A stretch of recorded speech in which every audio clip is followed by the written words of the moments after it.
Distinguished guests, ladies and gentlemen, may I kindly request everyone to take their seats so that we may begin the program.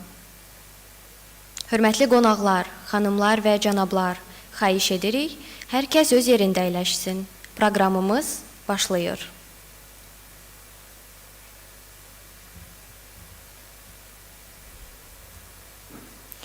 Excellencies, distinguished guests, ladies and gentlemen, good morning and welcome to the Islamic Development Bank Group Private Sector Roadshow in Azerbaijan. On behalf of the Minister of Economy of the Republic of Azerbaijan and Islamic Development Bank Group ISDB Group, it's my great pleasure to welcome you all to the ISDB Group Private Sector Roadshow in Azerbaijan. Today's roadshow is organized by the Islamic Development Bank Group entities, the Islamic Corporation for the Insurance of Investment and Export Credit, ICIEC, the Islamic Corporation for the Development of the Private Sector, ICD, and the International Islamic Trade Finance Corporation, ITFC, with the support of the Islamic Development Bank Group Business Forum, TICA, and in collaboration with the Ministry of Economy of Azerbaijan and the Export and Investment Promotion Agency of the Republic of Azerbaijan, ASPROMO. This roadshow is part of our ongoing preparations for the upcoming ISDB Group annual meetings and Private Sector Forum PSF 2026, which will take place here in Baku during the period of the 16-19 June 2026 at Baku Convention Center. Ladies and gentlemen, the primary objective of today's event is to showcase the ISDB Group's activities, services, and initiatives, particularly those focused on supporting and empowering the private sector. We also aim to foster partnerships, explore investment and trade opportunities, and strengthen the collaboration between the public and private sector stakeholders in Azerbaijan. For those who couldn't join us today in person, the event is being streamed live on YouTube to ensure that everyone can be part of this occasion. Please also note that interpretation is available in both English and Azerbaijani languages. Kindly use your headsets and select your preferred language channel. We are confident that the conversations and connections formed today will translate into the meaningful partnerships that support inclusive growth, job creation, and sustainable development for Azerbaijan.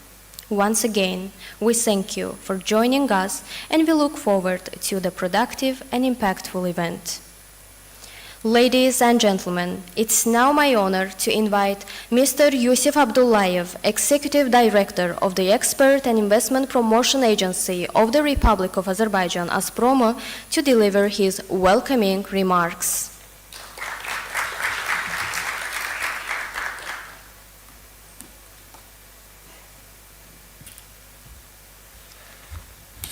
Thank you very much. Dear Mr. Alaki, dear friends, first of all, I apologize for being a little bit late. Welcome to Baku.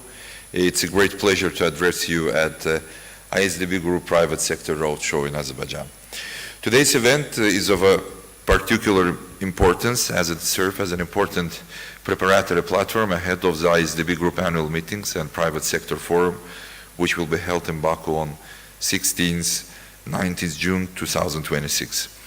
The discussions and connections established today will contribute to shaping a practical agenda for the upcoming annual meetings. The main objective of this roadshow is to further strengthen the engagement of ISDB Group with Azerbaijan's private sector. It's also an important opportunity to present the services, financing instruments, and initiatives of the ISDB Group entities in areas such as Islamic finance, trade finance, investment, insurance, and risk mitigation. At our agency, at ASPROMO, we attach a great importance to bringing together the private sector and international development institutions. In preparation for today's event, we have gathered nearly 100 companies operating in agriculture, food production, FMCG, finance, insurance, construction, infrastructure, logistics, energy, ICT, manufacturing, tourism, healthcare, consulting, and other key sectors of the Azerbaijani economy. Azerbaijan and the Islamic Development Bank enjoy a long-standing and successful partnership. Azerbaijan has been a member of the ISDB since 1992. And to date, the bank has allocated more than $1 billion and a state guarantee for 18 completed and one ongoing project. In recent years, cooperation with ISDB Group has become even more dynamic. A number of high-level meetings and visits have taken place, including the visit of His Excellency Dr. Mohammed Sulaiman Al-Jasser, President of ISDB and Chairman of ISDB Group, to Azerbaijan in 2023, the signing of the Memorandum of Understanding on the preparation of the country cooperation framework for Azerbaijan in 2024, and continued meetings in 2025 and 2026. These engagements demonstrate our mutual commitment to expanding cooperation in areas of strategic importance.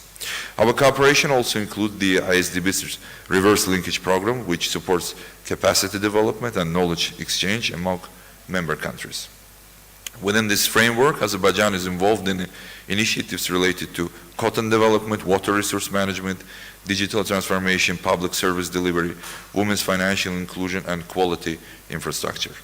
Among the areas currently under discussion, cooperation in infrastructure development, water resource management, irrigation, transport-related infrastructure, and utilities has particular importance. These directions reflect Azerbaijan's development priorities and create opportunities for practical cooperation in projects that support sustainable resource management, regional development, and improved public infrastructure. Azerbaijan also maintains successful cooperation with other entities of the ISDB Group. The Islamic Corporation for the Development of the Private Sector, ICD, has supported financial access mainly for SMEs through credit lines and private sector financing. The International Islamic Trade Finance Corporation, ITFC, has allocated more than $83 million in credit lines to Azerbaijan's private sector. Today's agenda includes presentation by ISDB Group entities, specialized sessions on finance and trade, as well as networking opportunities. I believe these discussions will help Azerbaijani companies better understand the practical instruments available to them and identify new opportunities for cooperation. For us, strengthening direct dialogue between the private sector and international financial institutions is a key priority. In this regard, today's Roadshow is not only an awareness-raising event, but also a platform for partnership building and preparation for future projects. In this context, our agency, Promo, stands ready to continue working closely with the ISDB Group and relevant stakeholders to turn today's dialogue into practical cooperation and tangible results. In conclusion, I would like to thank the Islamic Development Bank Group, all partner institutions, participating companies, and the association for their valuable contribution. I wish everyone productive discussion and successful cooperation. Thank you very much for your attention.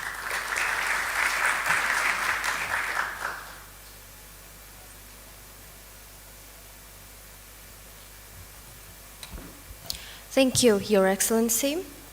And we'll now invite you to watch the short promotional video highlighting the upcoming ISDB Group annual meetings and Private Sector Forum, PSF 2026.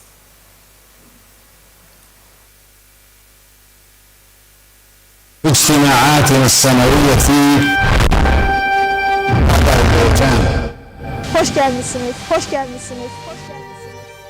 The stunning emerald of the Caucasus, where regenerating winds blow, proud mountains tower, and exquisite fountains breathe.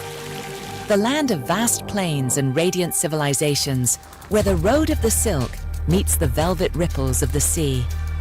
And ancient wisdoms fuel modern ambitions, bestowed with abundant and blessed resources, and a sound and visionary leadership.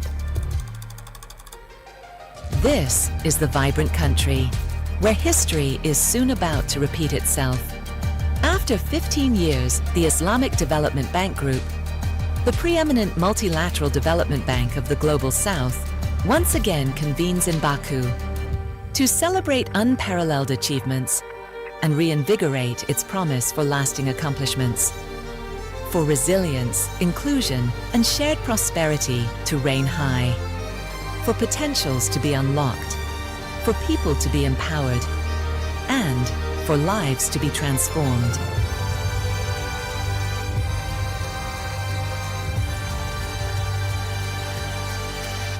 Under the high patronage of His Excellency, Mr. Ilham Aliyev, President of the Republic of Azerbaijan, Baku turns into a center and linchpin of global dialogue and development collaboration.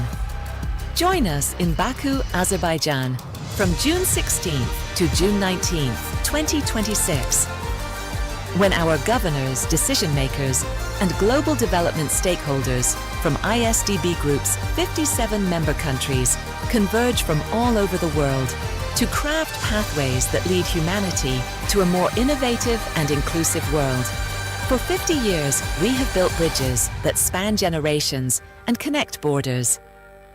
And we have partnered with the world to achieve even more.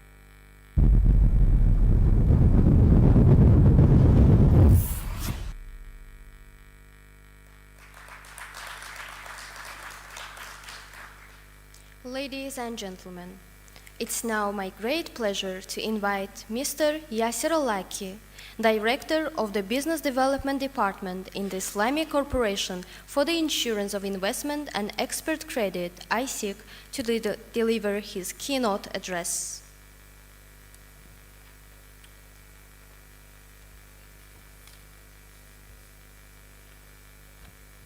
Bismillah ar-Rahman ar-Rahim. Excellencies, distinguished guests, ladies and gentlemen, Assalamu alaikum wa rahmatullahi wa barakatuh. It's my great pleasure to welcome you to the Islamic Development Bank Group Private Sector Roadshow in Azerbaijan. This important gathering comes at a pivotal moment as we prepare to the upcoming ISDB Group annual meeting and private sector forum to be held here in Baku in 2026. First, I would like to express my sincere appreciation to the Ministry of Economy of Azerbaijan for their warm hospitality and gracious welcome, as well as for their close collaboration, dedicated efforts in working with the ISDB Group team to successfully organize this important event. Today's roadshow reflects our shared commitment to a deepening engagement with the private sector and strengthening partnership that drive sustainable and inclusive economic growth. It provides us with a valuable platform to connect with key stakeholders from government, business, finance, and development institutions across Azerbaijan. Ladies and gentlemen, the Islamic Development Bank Group remains steadfast in its mission to support economic development and social progress in our member countries. Central to this mission is the vital role of the private sector as an engine of innovation, job creation, and resilience. Through our various entities, we offer a comprehensive suite of solutions designed to unlock opportunities and mitigate risks. Let me start with the Islamic Corporation for the Insurance of Investments and Export Credit, ICIEC. ICIEC was established in 1994 to foster socio-economic development in member countries and Muslim communities in non-member countries. It provides risk mitigation solutions to investors and financial institutions who are looking at investing in ICIEC member countries, including Azerbaijan. ICIEC also supports corporates looking for project financing for infrastructure and social development through its customized structured instruments to financial institutions, thus enabling financing for such projects. Second, the Islamic Corporation for the Development of the Private Sector, ICD. ICD focuses on strengthening private enterprises, in particular small and medium-sized business, through tailored financing and advisory services grounded in Sharia-compliant principles. Third, the International Islamic Trade Finance Corporation, ITFC, which plays a critical role in advancing trade by offering innovative trade solutions that improve access to markets, enhance competitiveness, and improve the socioeconomic well-being of people in member countries and beyond. Fourth, the Islamic Development Bank, ISDB, through its investment and public-private partnership initiatives, support large-scale, high-impact projects that contribute to national development priorities. Fifth, the Islamic Development Bank Institute, ISDBI, as our knowledge hub, promotes capacity development, research, and innovation in Islamic finance, helping to build robust and sustainable financial ecosystems. Sixth, the ISDB Group Business Forum, ثقة. ثقة has contributed to organizing numerous events and investments conferences in member countries, facilitating and concluding various agreements and exploring investments and trade opportunities available in these countries, as well as arranging bilateral meetings between business communities, B2B and B2G. Together, these private sector focused institutions from ISDB Group form an integrated platform that support the entire investments ecosystem and life cycle, from capacity building and financing to risk mitigation and trade facilitation. Ladies and gentlemen, Azerbaijan presents a dynamic and promising landscape for investments and partnership. With its strategic geographic position, growing economy, and commitment to diversification, the country offers significant opportunities across sectors such as infrastructure, energy, agriculture, logistics, and industry. This roadshow is designed not only to introduce our services, but also to listen and to engage. We aim to better understand the regulatory framework and environment, identify opportunities and challenges, and explore how Islamic finance can further contribute to Azerbaijan's development objectives.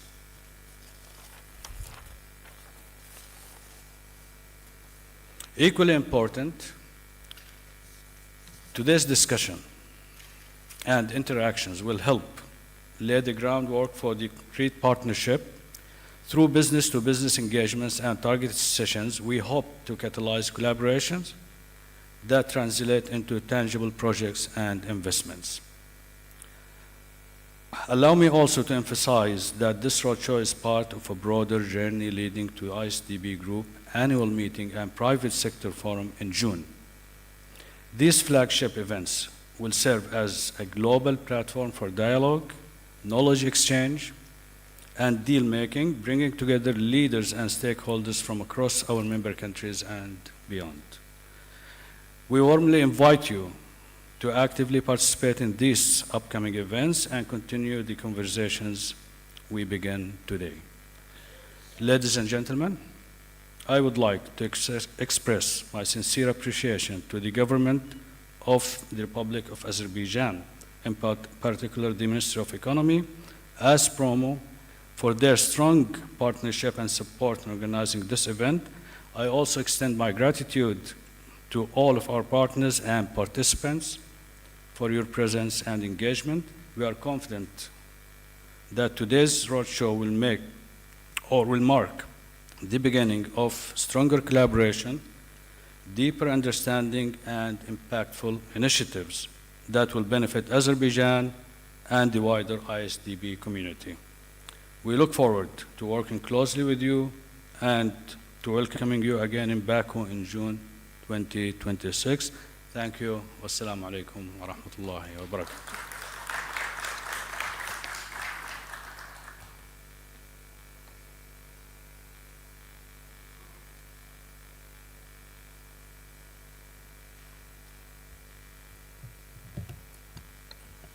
Thank you, Mr. Yasir. And we'll now proceed with the group photo. May I kindly invite all our VIP guests and ISDB group delegation to join us on the stage.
Thank you, everyone. We'll now take the short networking coffee break. Please join us again in 20 minutes as we'll continue the program.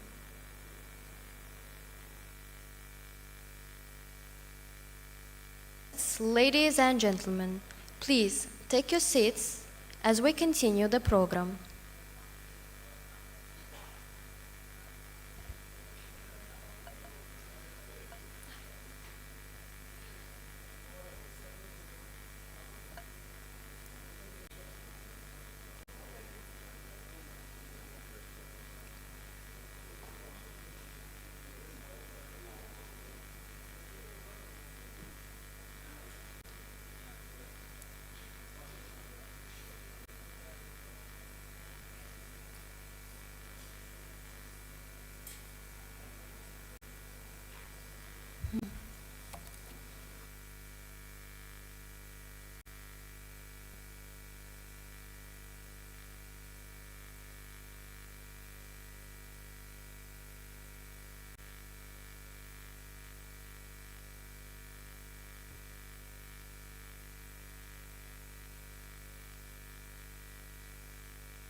Welcome back, ladies and gentlemen. We'll now begin the first series of the presentations from the Islamic Development Bank Group, which will provide deeper insights into the institution's programs, investment opportunities, and development initiatives. But before we start, we'll play the short video introducing the ISDB Group private sector entities and their services and financing solutions to support their business opportunities.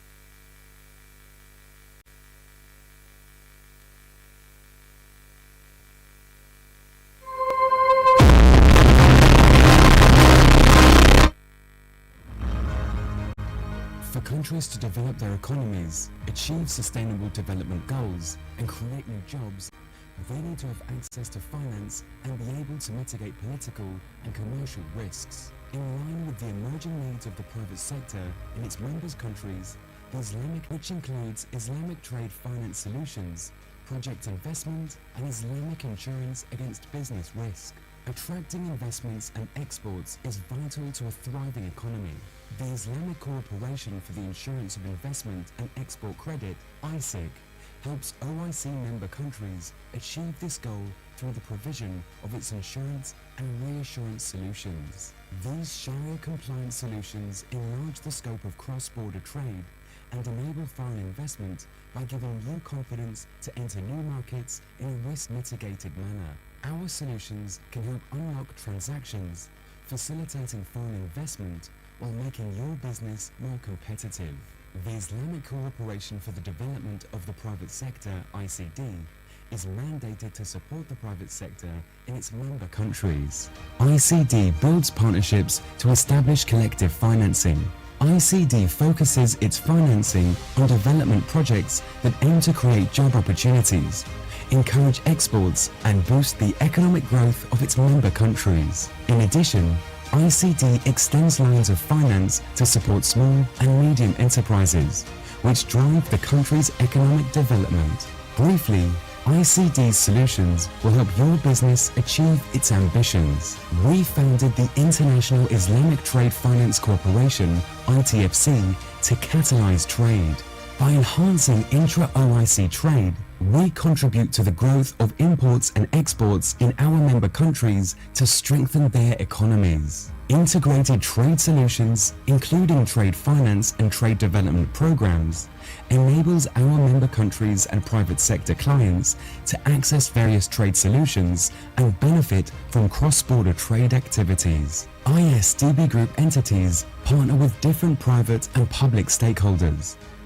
These partnerships play a crucial role in enhancing resilience to address common challenges, achieve shared goals, fostering collaboration, leverage resources, and create new solutions. Building resilience through multi-sector partnerships can strengthen communities' capacity to withstand and recover from shocks, promoting long-term sustainability and well-being. Together, our organizations address every challenge your business faces through a comprehensive partnership formula. ICD finances your projects. ITFC finances and boosts your trade deals. ICIEC ensures your investment and export transactions. And ISDB's Group Business Forum, THICA, promotes synergy among ISDB Group member countries. The result is a perfect ecosystem for your business to grow.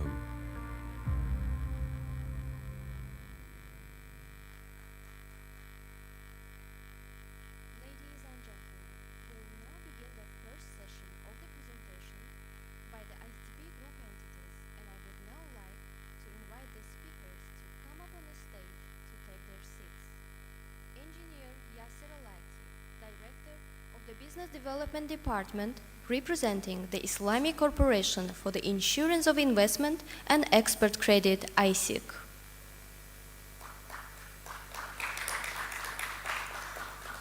Dr. Elvin Afandi, Division Manager of the Corporate Strategy and Research, representing the Islamic Corporation for the Development of the Private Sector, ICD. Mr. Hoja Murat Hojayev, Senior Manager of the Relationship Management in Trade Finance Department, representing the International Islamic Trade Finance Corporation, ITFC. And Mr. Sahal Almarvai, Division Manager of Outreach and Events Management, representing the Islamic Development Bank Group Business Forum, TICA. These presentations will be followed by a Q&A session. Our first presenter is Engineer Yasser Alaki, Director of the Business Development Department representing ICIEC. Please welcome Engineer Yasser Alaki.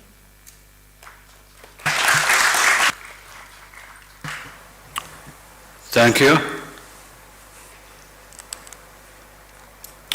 Well, honored to be on the stage again.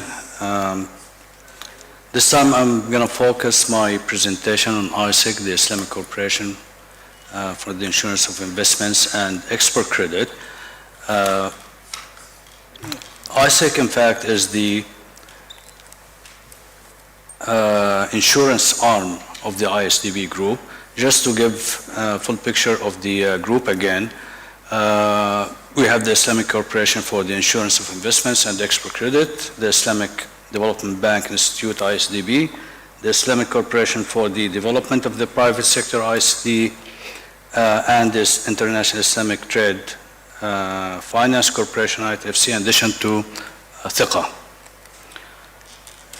Well, ICIEC is basically mandated to support and facilitate trade among member countries and between our member countries and the world through providing investment, insurance, and trade credit insurance services to protect investors and exporters against the risk of non-payment by their obligors anywhere in the world.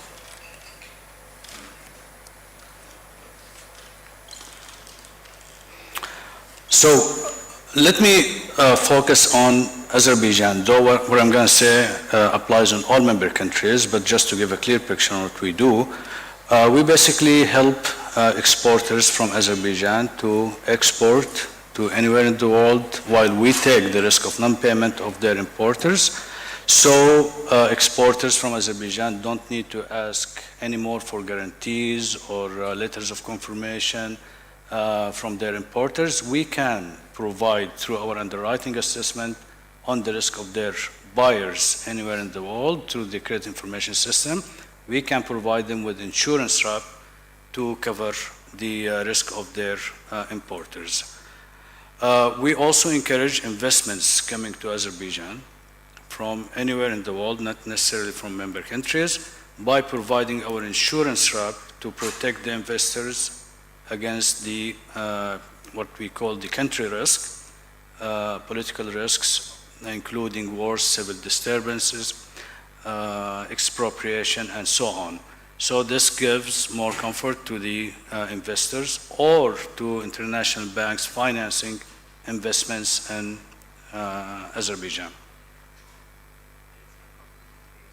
We have a wide spectrum of services, including suppliers credit insurance for exporters, insurance of confirmed letters of credit for Azeri banks. So if Azeri bank are receiving LCs from banks and they are unable to confirm those LCs because they don't have capacity or they don't have any prior experience with these banks, we can add our insurance to help them insure or confirm these LCs. We have trade finance insurance to protect or to insure imports and exports, imports of strategic goods to Azeri company, or insurance of exports of all types of products to anywhere in the world. We have the investment insurance to cover other investments in other member countries and investments of international institutions in Azerbaijan. The beneficiaries of our services are banks and financial institutions, corporates, exporters and importers, export credit agencies through the provision of reinsurance support. Today we have 51 member countries. Azerbaijan joined our membership in 2020.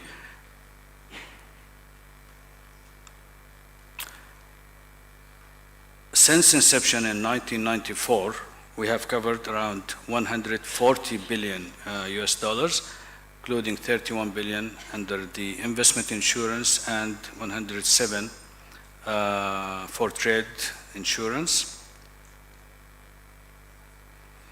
Those are some case studies on what we have done in Azerbaijan and some other member countries. In Azerbaijan in particular, we covered around 120 million US dollars in 5 years, 36 under the investment insurance and 83 under trade insurance. This is one of the projects we covered in the country, which is an insurance provided to a Chinese telecommunication company for a project that they conducted here in the country, where we provided them with an insurance wrap, which helped them to obtain financing from Chinese banks. We play a role as well in supporting medium and small-sized companies. This is one of the transactions that we supported in Uzbekistan. where we covered the lines of financing extended by international banks to banks in Azerbaijan, while the proceeds were used to support SME sector in the country.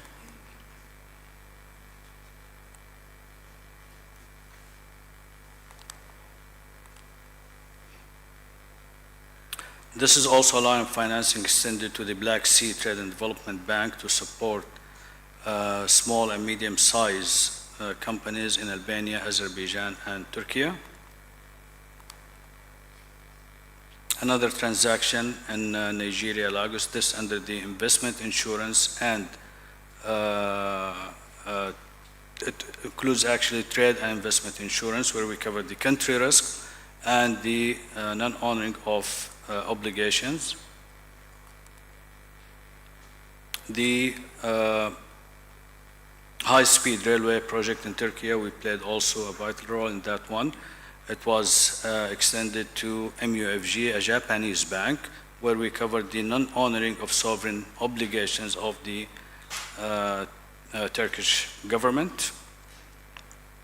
Same examples for other countries in Turkmenistan, where we also took the risk of non-honoring of sovereign obligations of Turkmenistan. Another project in Uzbekistan, and you can take a look at the details of these projects. In the interest of time, I'm going to stop here with this slide where it shows the export credit agencies and insurance companies that we're dealing with, as well as the multilateral institutions and financial institutions. We basically work with most of the international banks, European banks, Japanese banks, Chinese, Indian banks, banks from GCC. We support their financing activities in Azerbaijan and other member countries. And I will stop here. Thank you so much. Thank you very much, Engineer Yasir Al-Hakim. Next, representing ICT, please welcome Dr. Elvin Afanti, Division Manager of Corporate Strategy and Research. Thank you very much. Very good morning. Dear friends, ladies and gentlemen, I have personally some friends here, old colleagues here. Very, very pleasure to see you again around.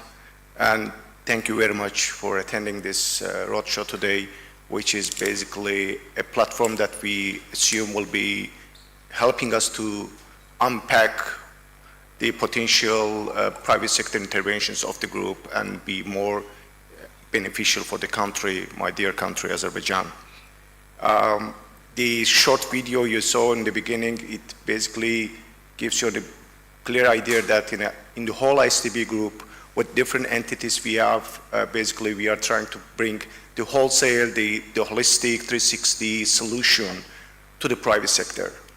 And my colleague on the ICIEC side, Yasser already mentioned how we basically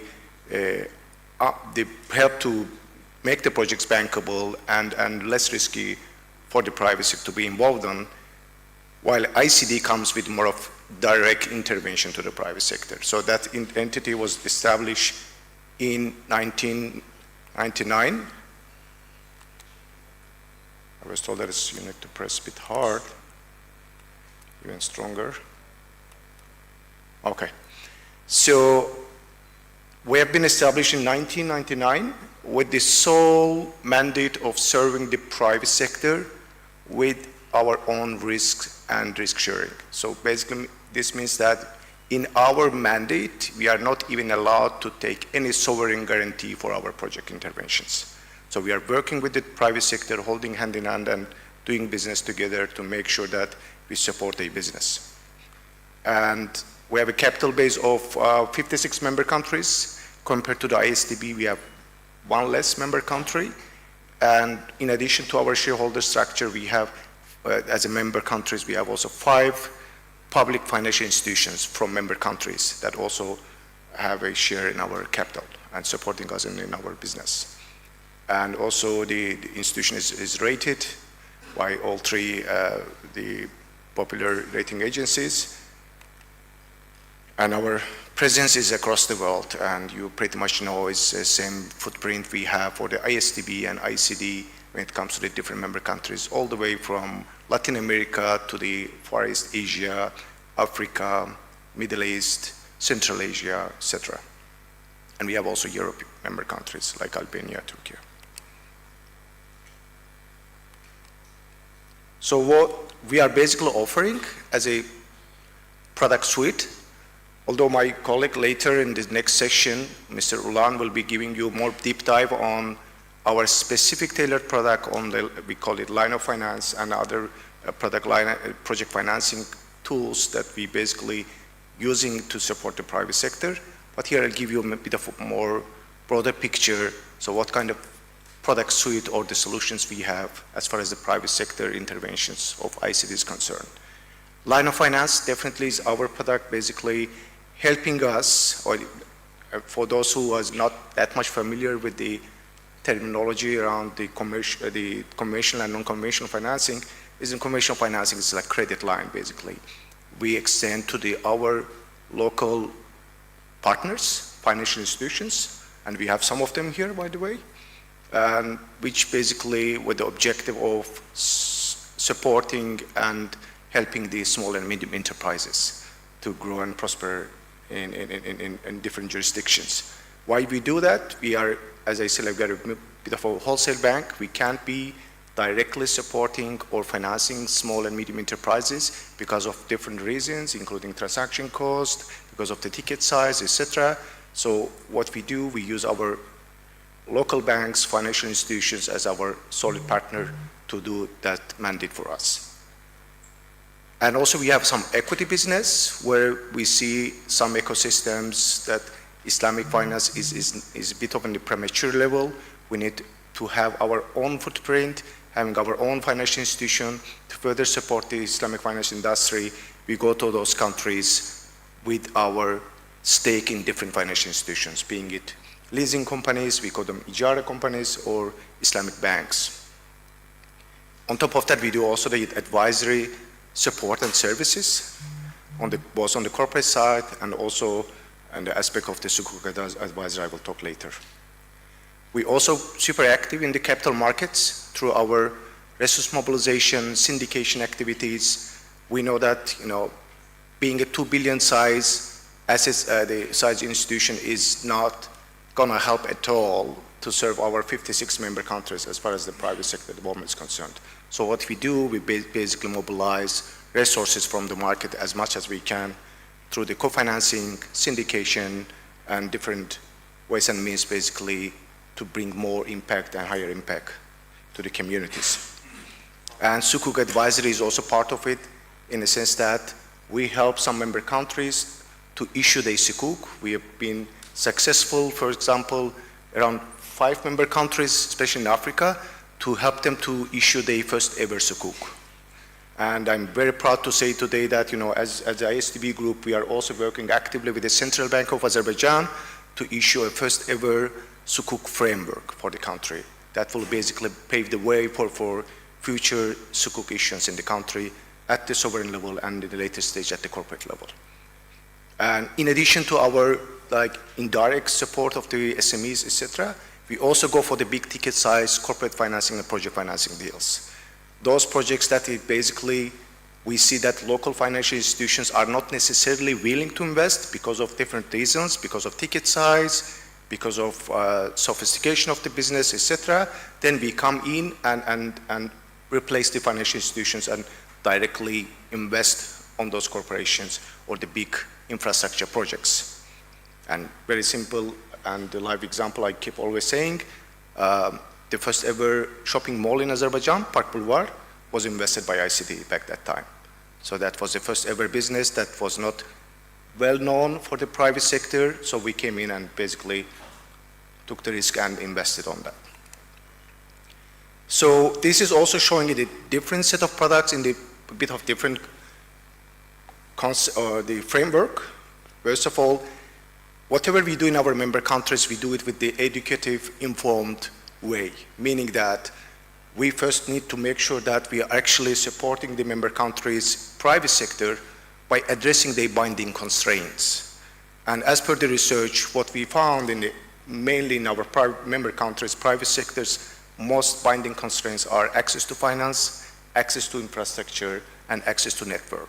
So what we do, access to finance is our bread and butter. We do it through line of finance projects, corporate finance projects, supporting the SMEs and medium corporations.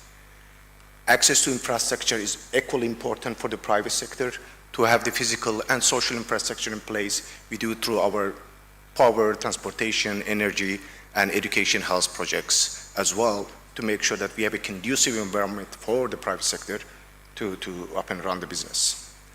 And also the other soft components about the catalyzing investment, resource mobilization, and connecting investors potentially for the rest of the world, although we keep saying that we are the bank owned by South and serves the South.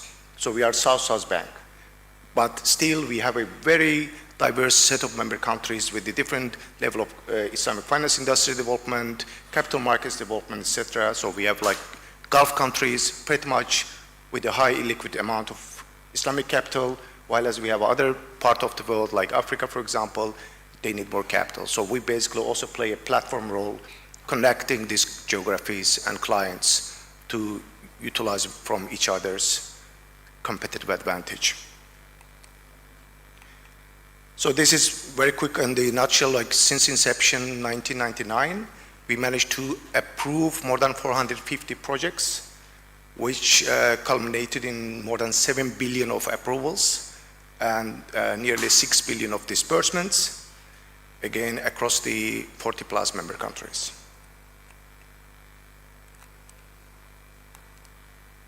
And this is geographic and sectoral distribution of our financing.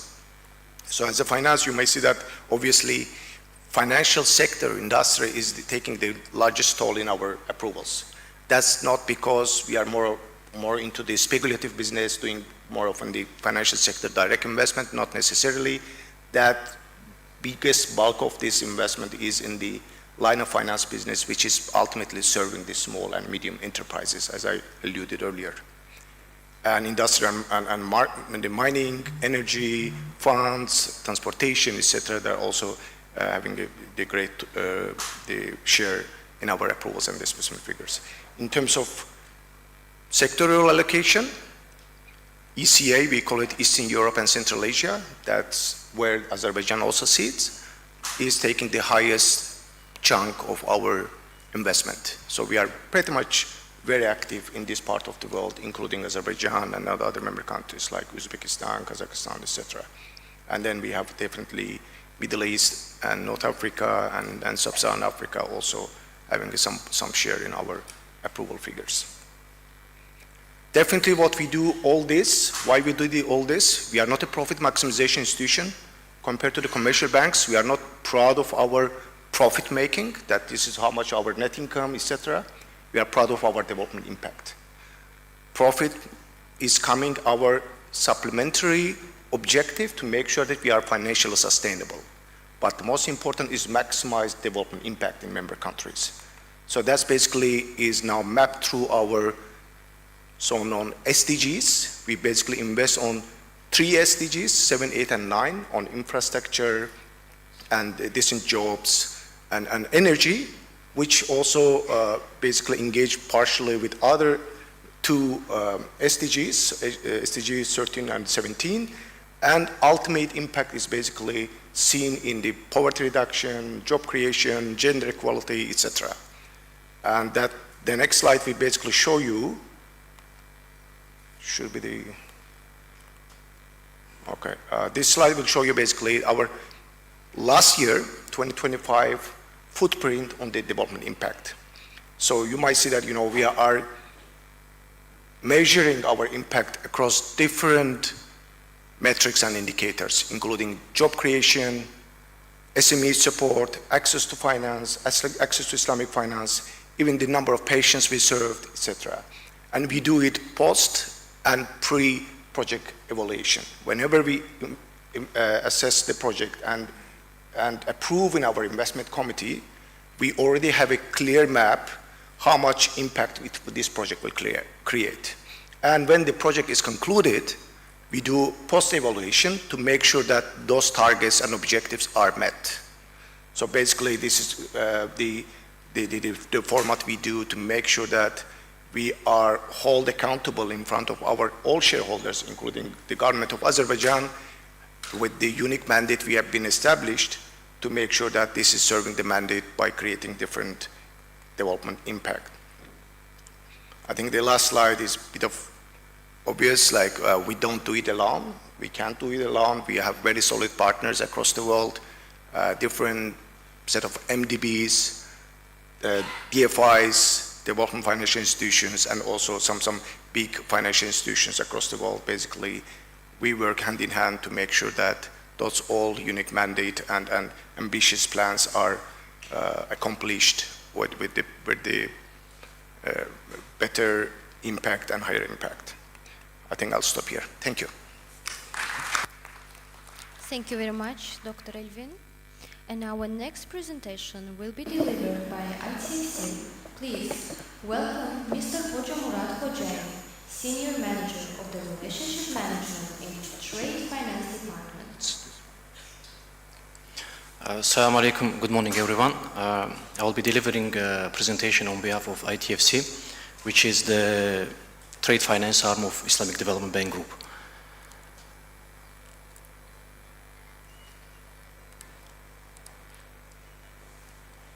Okay, just to start, ITFC is the youngest entity within the group. We were established in 2008 with the sole mandate of advancing trade and improving the socio-economic well-being of people who are living in OIC member countries and beyond.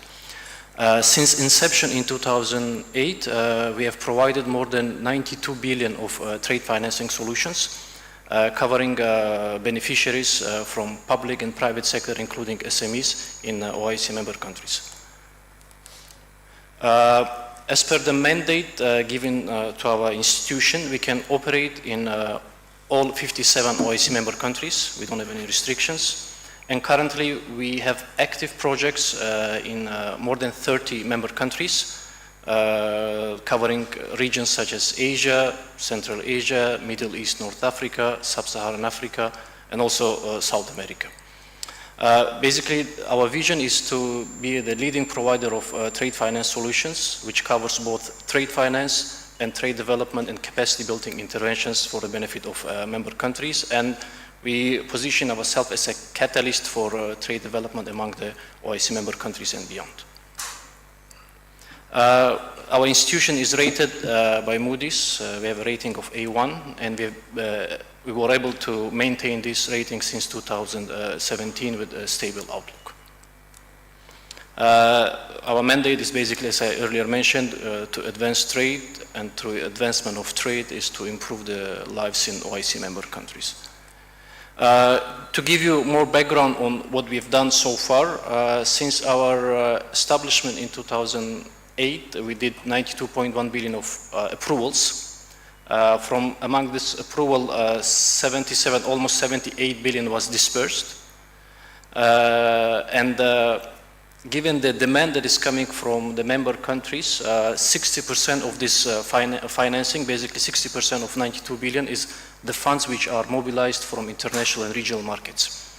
We have more than 100 partners in the form of regional MDBs, regional financial institutions, and commercial banks that come and participate in our syndications. And those syndications are usually arranged for our large ticket clients, covering food security objectives, energy security objectives, and private sector support in our member countries.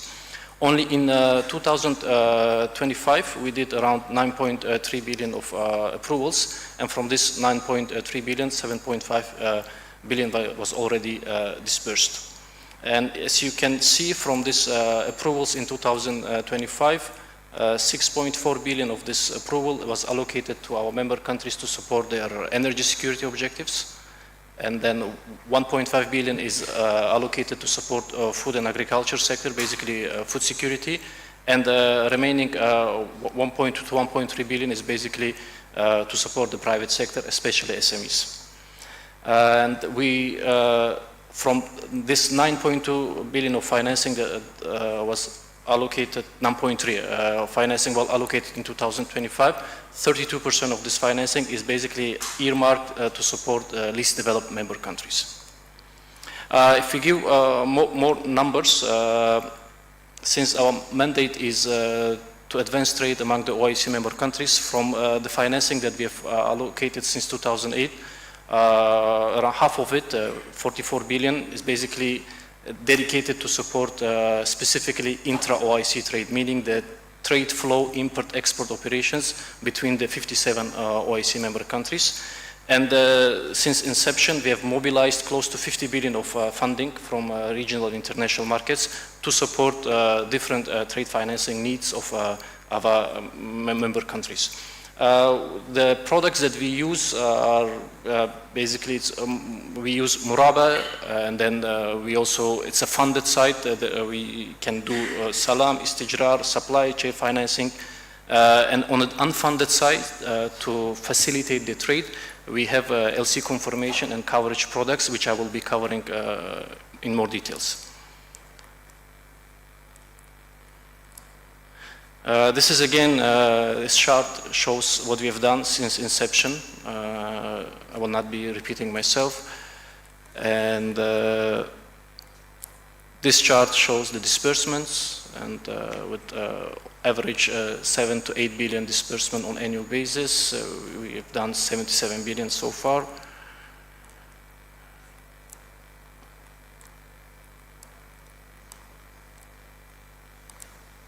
Sorry. Okay. And when it comes to sectoral distribution of our financing, our operations in member countries are basically demand-driven.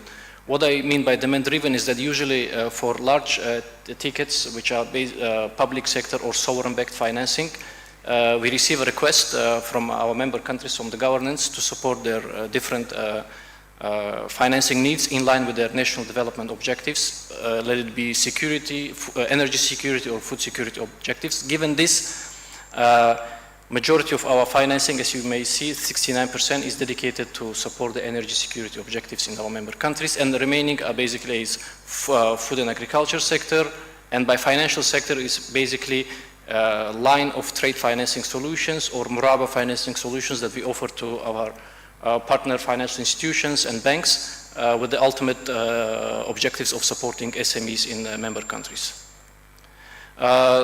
These are the financing mechanisms that we use. I'll just go through them very quickly. There is another session in the afternoon that will be covering these products more in detail.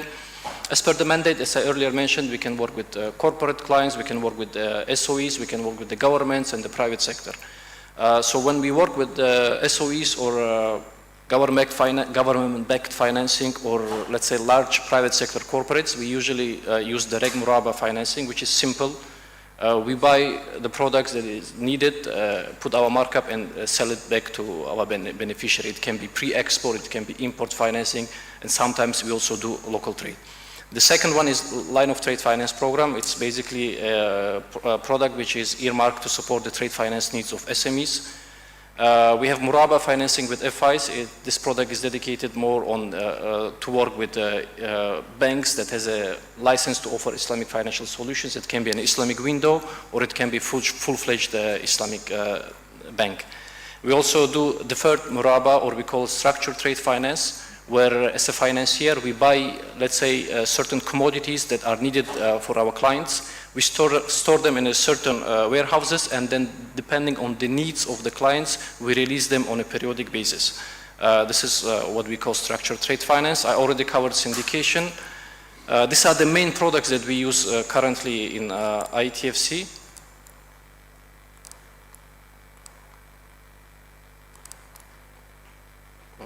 Okay. And in addition to those main products, we also have other products like Salam, Istijrar to finance the electricity import or purchase, and also supplier financing. When it comes to private sector,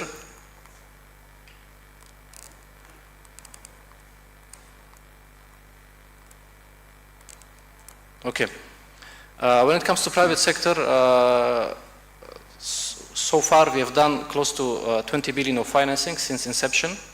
And in last 5 years, as you may see, we have actually increased our private sector interventions to support the private sector or SMEs trade financing needs from 700 million like in 2021 to 1.3 billion in 2025. And basically, when it comes to private sector, we usually focus on integrated trade solutions, which basically we have funded products such as Muraba-based financing, unfunded product to facilitate trade.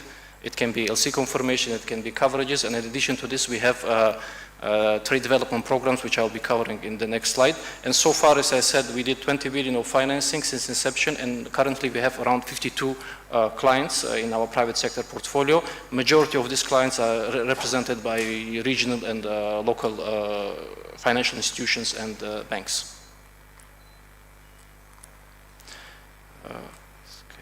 So when it comes to private sector, we offer our trade solution as a integrated.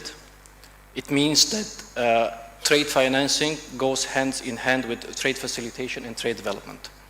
Under trade financing, we do direct financing, line of finance, STF.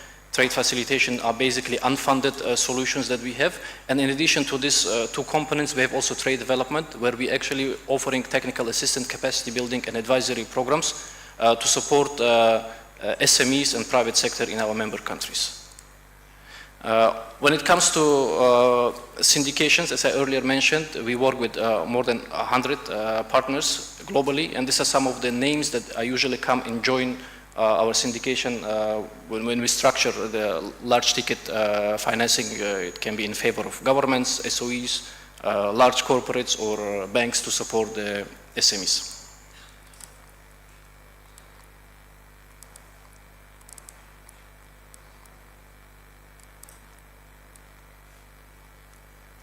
Okay, on the trade development component, I will be very quick. This is basically where we are supporting our member countries in terms of the soft component, in addition to financing. And the objectives or the focus of our trade development interventions are usually to promote intra-trade among the OIC member countries, to provide technical assistance, capacity building, to foster innovation, and to help basically our partners, clients in member countries to develop a new product that would actually help them maybe to generate new revenue streams for ITFC, and at the same time also for our clients in member countries.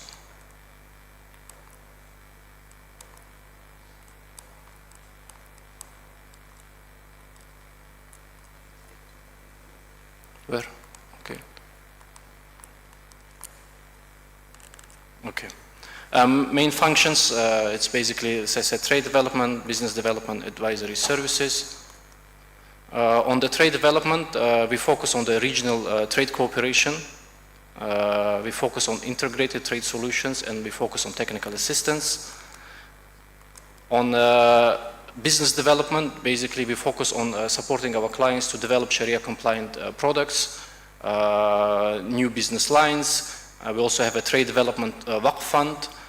Basically, the objective of this fund is to provide sustainable financial resources to support trade in member countries.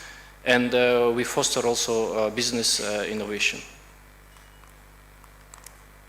On the, okay, let's see.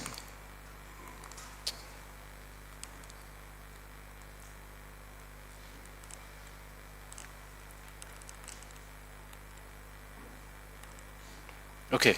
In addition to what I mentioned, we also have advisory services, and basically the main goal of advisory services is to offer consulting services to our clients and partners. It can cover ESG advisory, it can cover trade-related topics, and it also covers the development of Islamic finance ecosystem and Islamic finance products.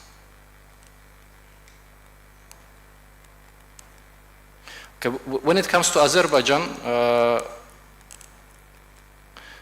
since inception, we have done 103 million of financing Earlier, at the beginning of the event, we heard 83 million, but in the last 1 year, we actually were able to reactivate, or last 2 years, we were able to reactivate our interventions in Azerbaijan, especially to work with banks to support the SMEs in the country.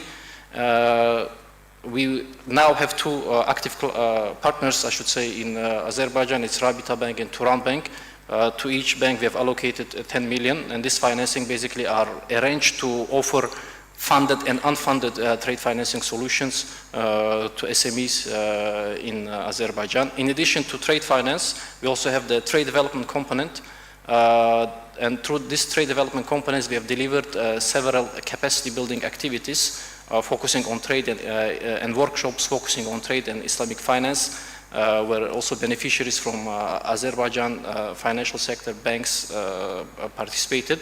And also Azerbaijan plays a key role in the design and validation of ITFC's flagship program for Central Asia plus Azerbaijan. We call it Trade Connect Central Asia Plus. It covers 5 countries of Central Asia and Azerbaijan.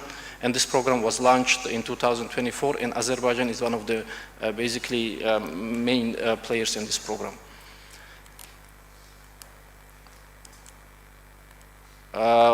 Now, what is the prospect for us? We understand that we have to grow business in the country, and especially when it comes to supporting the private sector and SMEs. We are focusing on expanding our partnership, especially with the local banks, through which we can actually target SMEs and private sector clients in the country and offer them Sharia-compliant trade finance solution. It can be funded or unfunded, in addition to capacity building and advisory services. In addition to this, in line with the mandate of ITFC, we can also focus on different sovereign-backed large ticket trade finance programs. This is on the trade finance side. On the trade development side, we will be focusing on expansion of collaboration for basically offering integrated trade finance solutions that would actually help private sector to growth of the private sector and the growth of the economy. I will stop here. Thank you very much. Thank you very much, Mr. Hoca Murat. Next, representing TICA, please welcome Mr. Sahal Almarvay, Division Manager of Outreach and Events Management. Thank you very much, everyone. I'll be presenting the ISDB Group Business Forum, followed by the Private Sector Forum of the ISDB Group. So the main objective of the ISDB Group Business Forum is to promote the cross-border investment and trade, and also to establish strategic partnerships with the private sector in our member countries. And we do this through 2 pillars. The first pillar is focusing on member countries, so we usually connect the business community through the B2B and B2G bilateral meetings and networking and matching. Also, we organize the investment conferences and business forums in our member countries, and we build partnerships with the investment promotion agencies, the chambers of commerce, and business associations in order to attract foreign direct investment, FDI, to our member countries. Now, the second pillar is related to ISDB Group. So we usually support the ISDB Group, and we promote the ISDB Group products, services, initiatives, and joint solutions.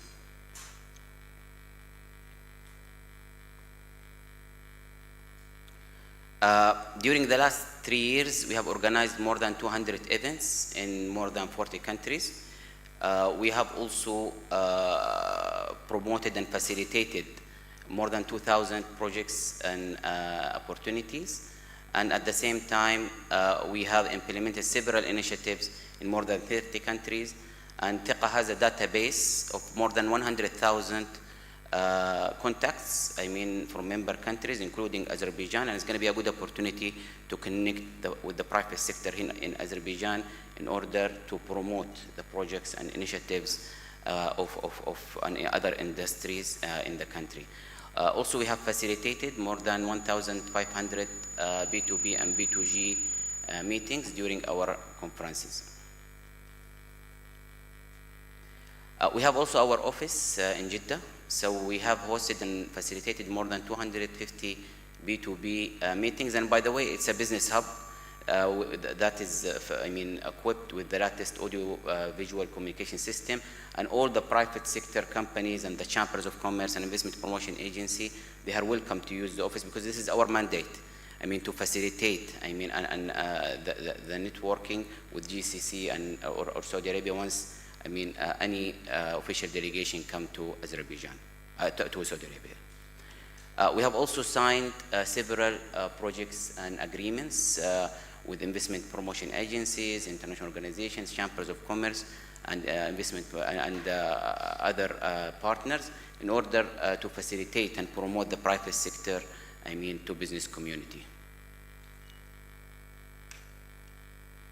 These are some of the ISDB group programs and initiatives which were supported and promoted by ثقة, including Tadamun, Arab Africa Trade Bridges, the FAB, and other related programs.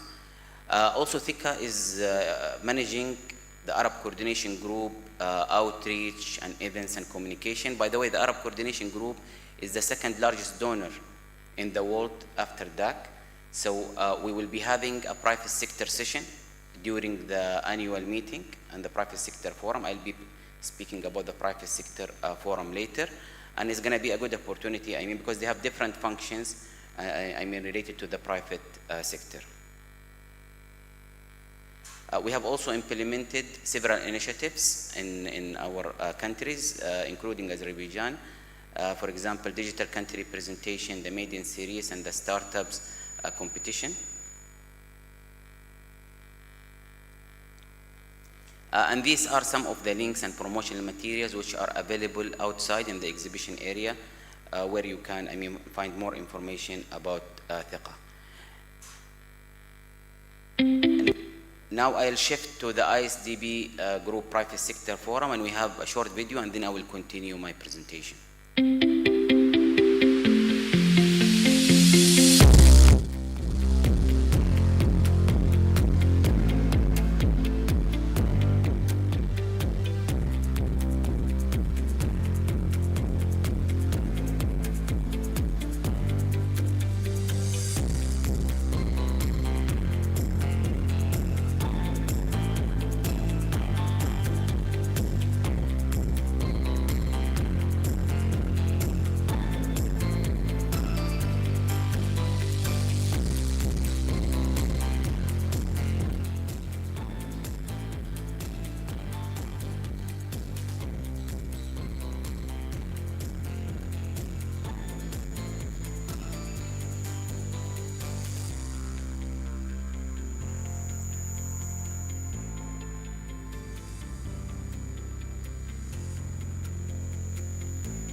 So this is going to be, inshallah, the 14th edition of the ISDB Group Private Sector Forum, PSF, in Azerbaijan for the first time. We have organized, by the way, the Private Sector Forum in several countries, including Saudi Arabia, Morocco, Tunisia, Algeria, Uzbekistan, Tajikistan, Sudan, Indonesia, and other member countries. This is just to show you the major outcomes of last year, and inshallah we hope that we achieve more, inshallah, this year in Baku, in Azerbaijan. So we had more than 1,500 participants from more than 50 countries, and we have signed several MOUs and agreements with a total of $3.6 billion, and we are planning also to sign some deals and agreements, inshallah, during the upcoming annual meeting and private sector forum. And we had, other functions, as you can see on the screen. So the main objectives of the private sector forum is to share related experiences, best practices, and success stories, also to promote the investment and trade opportunities, including those in Azerbaijan, and to present the ISDB Group solutions, products, services, and joint initiatives, and to discuss the challenges facing the global economy, and to arrange, of course, B2B and B2G meetings. Now, as you can see, these are the main functions and activities of PSF. So we will have 4 days, events and panel discussions. We will have country presentations, and of course, we will have us Promo and Copia participating in the country presentations to present the projects and opportunities and investment environment in the country. We will have also a dedicated zone for the B2B and B2G meeting. For the first time, we are organizing the Halal Business Forum. And I believe that, Azerbaijan now is very advanced, in this industry.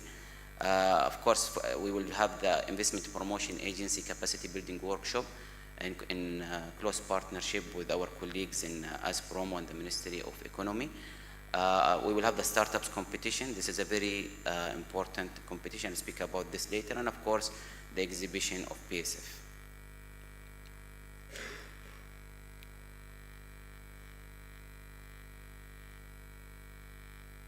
So we are planning to invite, the international organizations, chambers of commerce, investment promotion agencies, business association, and other partners, to come to Baku. And we have received several confirmations, from our partners. Regarding the exhibition, we will have different, categories. So we will have the member countries exhibition, we will have the ISDB group exhibition, of course, the host country exhibition, the partners booth, and a dedicated area to showcase the opportunities and projects. We also developed B2B and B2G platform, and we will have a dedicated zone for the B2B and B2G connected with the platform. So we invite everybody to register to this platform, and we have a dedicated team also managing that zone. So it's a good opportunity since we have thousands of participants coming to the annual meeting, and we have also launched the B2B and B2G, and we will share inshallah the link very soon. Also, we have launched the PSF 2026 awards to honor exceptional achievements in trade finance, export credit, and private sector development. And we will have 2 categories for each entity. So 2 awards for ICIEC, 2 awards for ICD, and 2 awards for ITFC. And we have independent judges managing the process, in cooperation with our internal judges. And we invite, of course, the private sector companies to apply for these awards.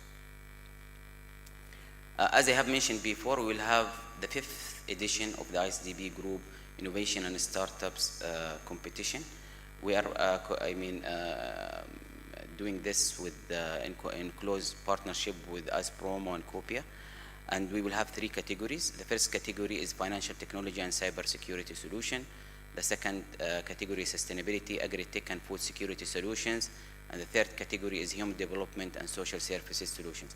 And we are going to have more than 300 startups competition with more than 35 incubators, accelerators, and venture capitals. And at the end of the competition, we will award 9 winners, and we will help them, and we will sponsor them, throughout their journey. And by the way, until now, I think we have received maybe 200 to 250 projects, from Azerbaijan, and that is a great success, as we move forward. We have also developed the marketing and communication plan, and we are going to invite all the participants who have participated with us today. And of course, it's a good opportunity. Everybody will be here. We will have all our member countries coming, to Baku, and we invite all the private sector community. And please, we will share, the links and the promotion materials of PSF, and hopefully, we can see you, inshallah, soon in Baku during the, in the Baku Convention Center during the period of 16 to 19 June. Thank you very much.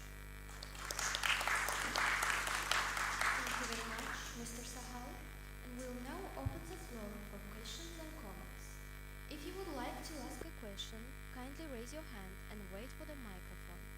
Kindly keep your questions short and relevant.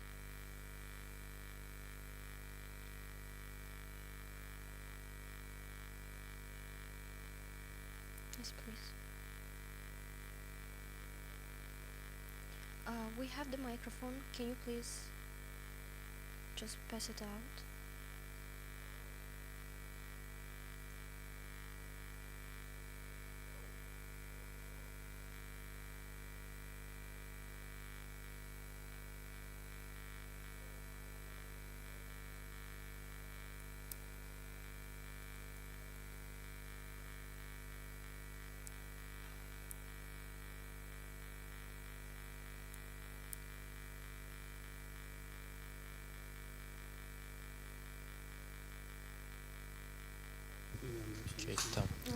Yes, of course, but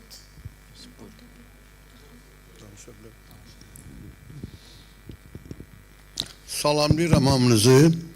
Mən Xızıdan gəlmişəm, Muxtarov Sahil. Fermer təsərrüfatı bizə.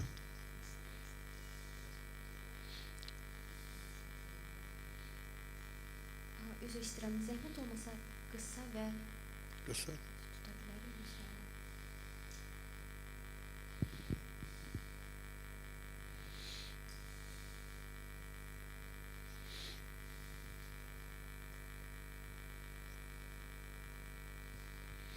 Bir neçə saniyə gözləyək, sualımızı təqdim edərik.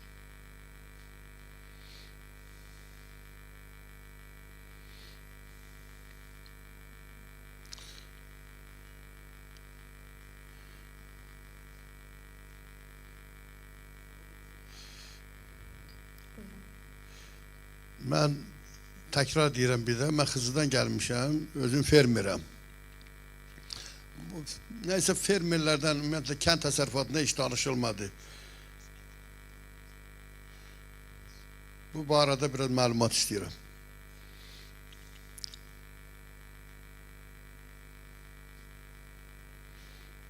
Sağ olun. I can take a quick one and then continue that.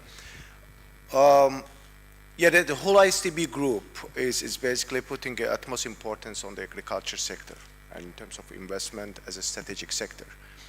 As a matter of fact, today our biggest exposure in the group in the country is in the agriculture-related industries called the irrigation and sector. Just basically support the agriculture, especially in the Nagorno-Karabakh region, for the access to the irrigated water.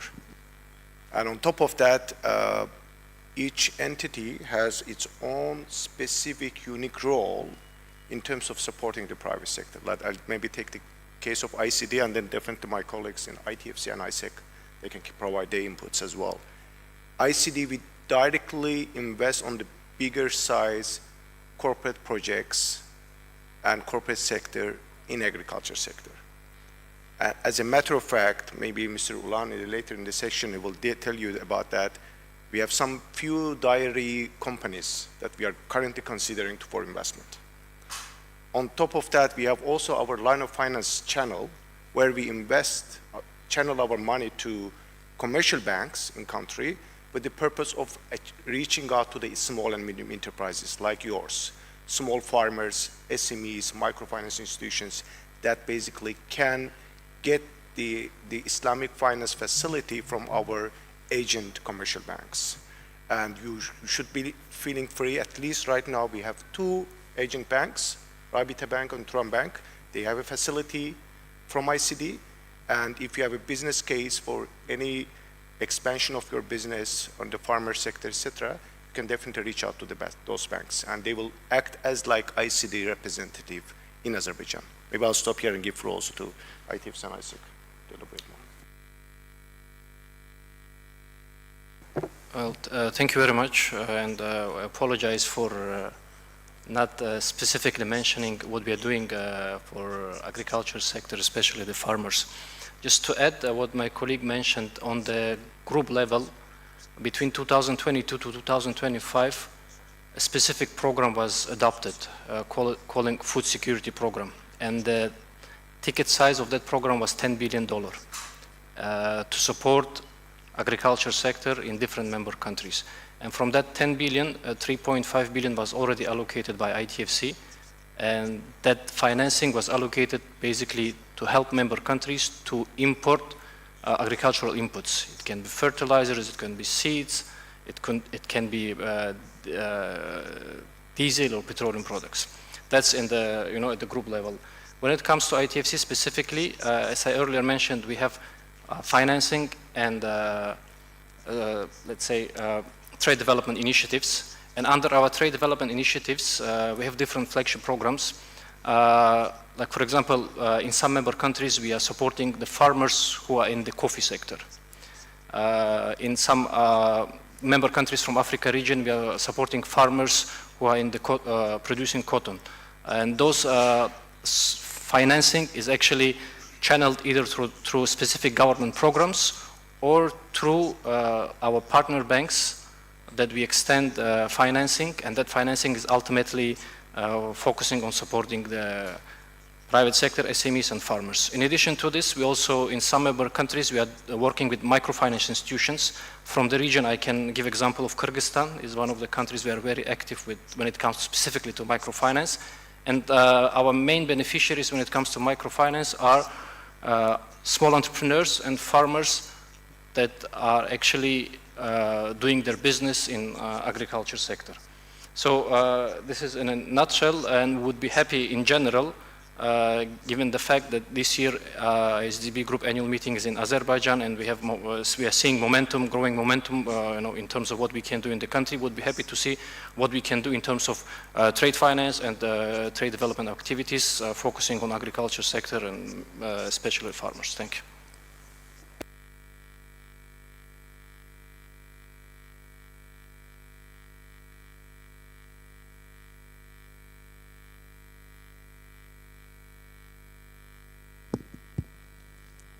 Onlar Aygün Əhmədova, ilk növbədə Aspromo və İqtisadiyyat Nazirliyinə dəvət üçün təşəkkür edirəm və bizim qonaqlarımızı da salamlayıram. Mən Aygün Əhmədova, EB Invest, Export və Partners MMC-nin təsisçi direktoruyam və qadın sahibkarlığı ilə bağlı Qarabağ bölgəsində, Kəlbəcər və Xankəndində bir neçə layihənin də rəhbəriyəm və biz yanvar ayından başlayaraq Qarabağ bölgəsində bu layihələri başlamışıq və bugünkü tədbirdə iştirak etmək həqiqətən də mənim üçün çox maarifləndirici oldu. Tək mən yox və eləcə də Azərbaycanda fəaliyyət göstərən bir çox qadın sahibkarların da bu layihələrdən yararlanması üçün bu tədbirdən, belə deyək, onları təşviq edəcəm və iyun ayında keçiriləcək forumda iştirak etmək niyyətimizi də vurğulamaq istəyirəm və eləcə də Qarabağ bölgəsində yaradılan imkanlardan kənd yerlərində bu layihələr çərçivəsində iştirak etmək niyyətimizi də vurğulamaq istəyirəm. Təşəkkür edirəm.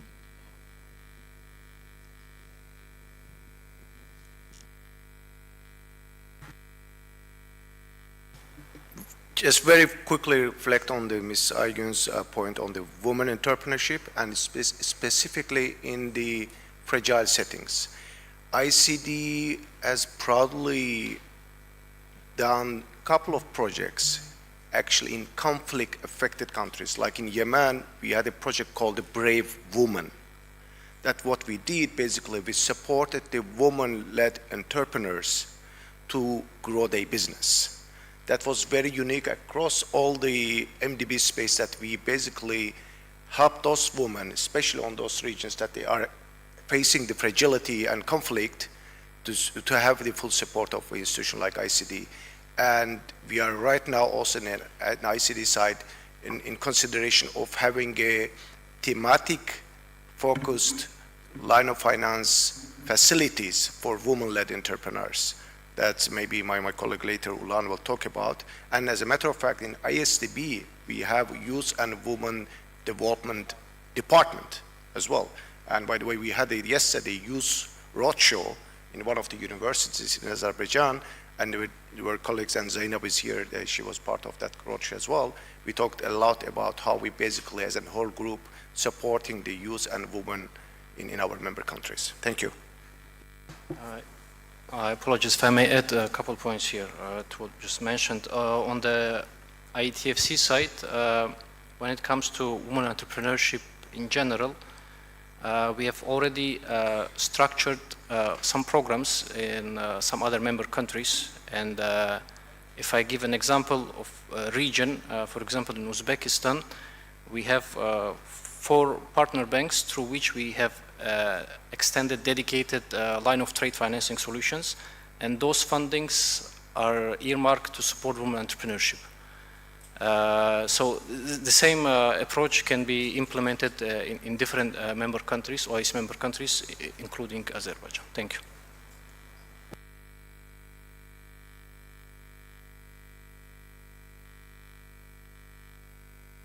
Do we have time to take more questions? I see 2, 3 more.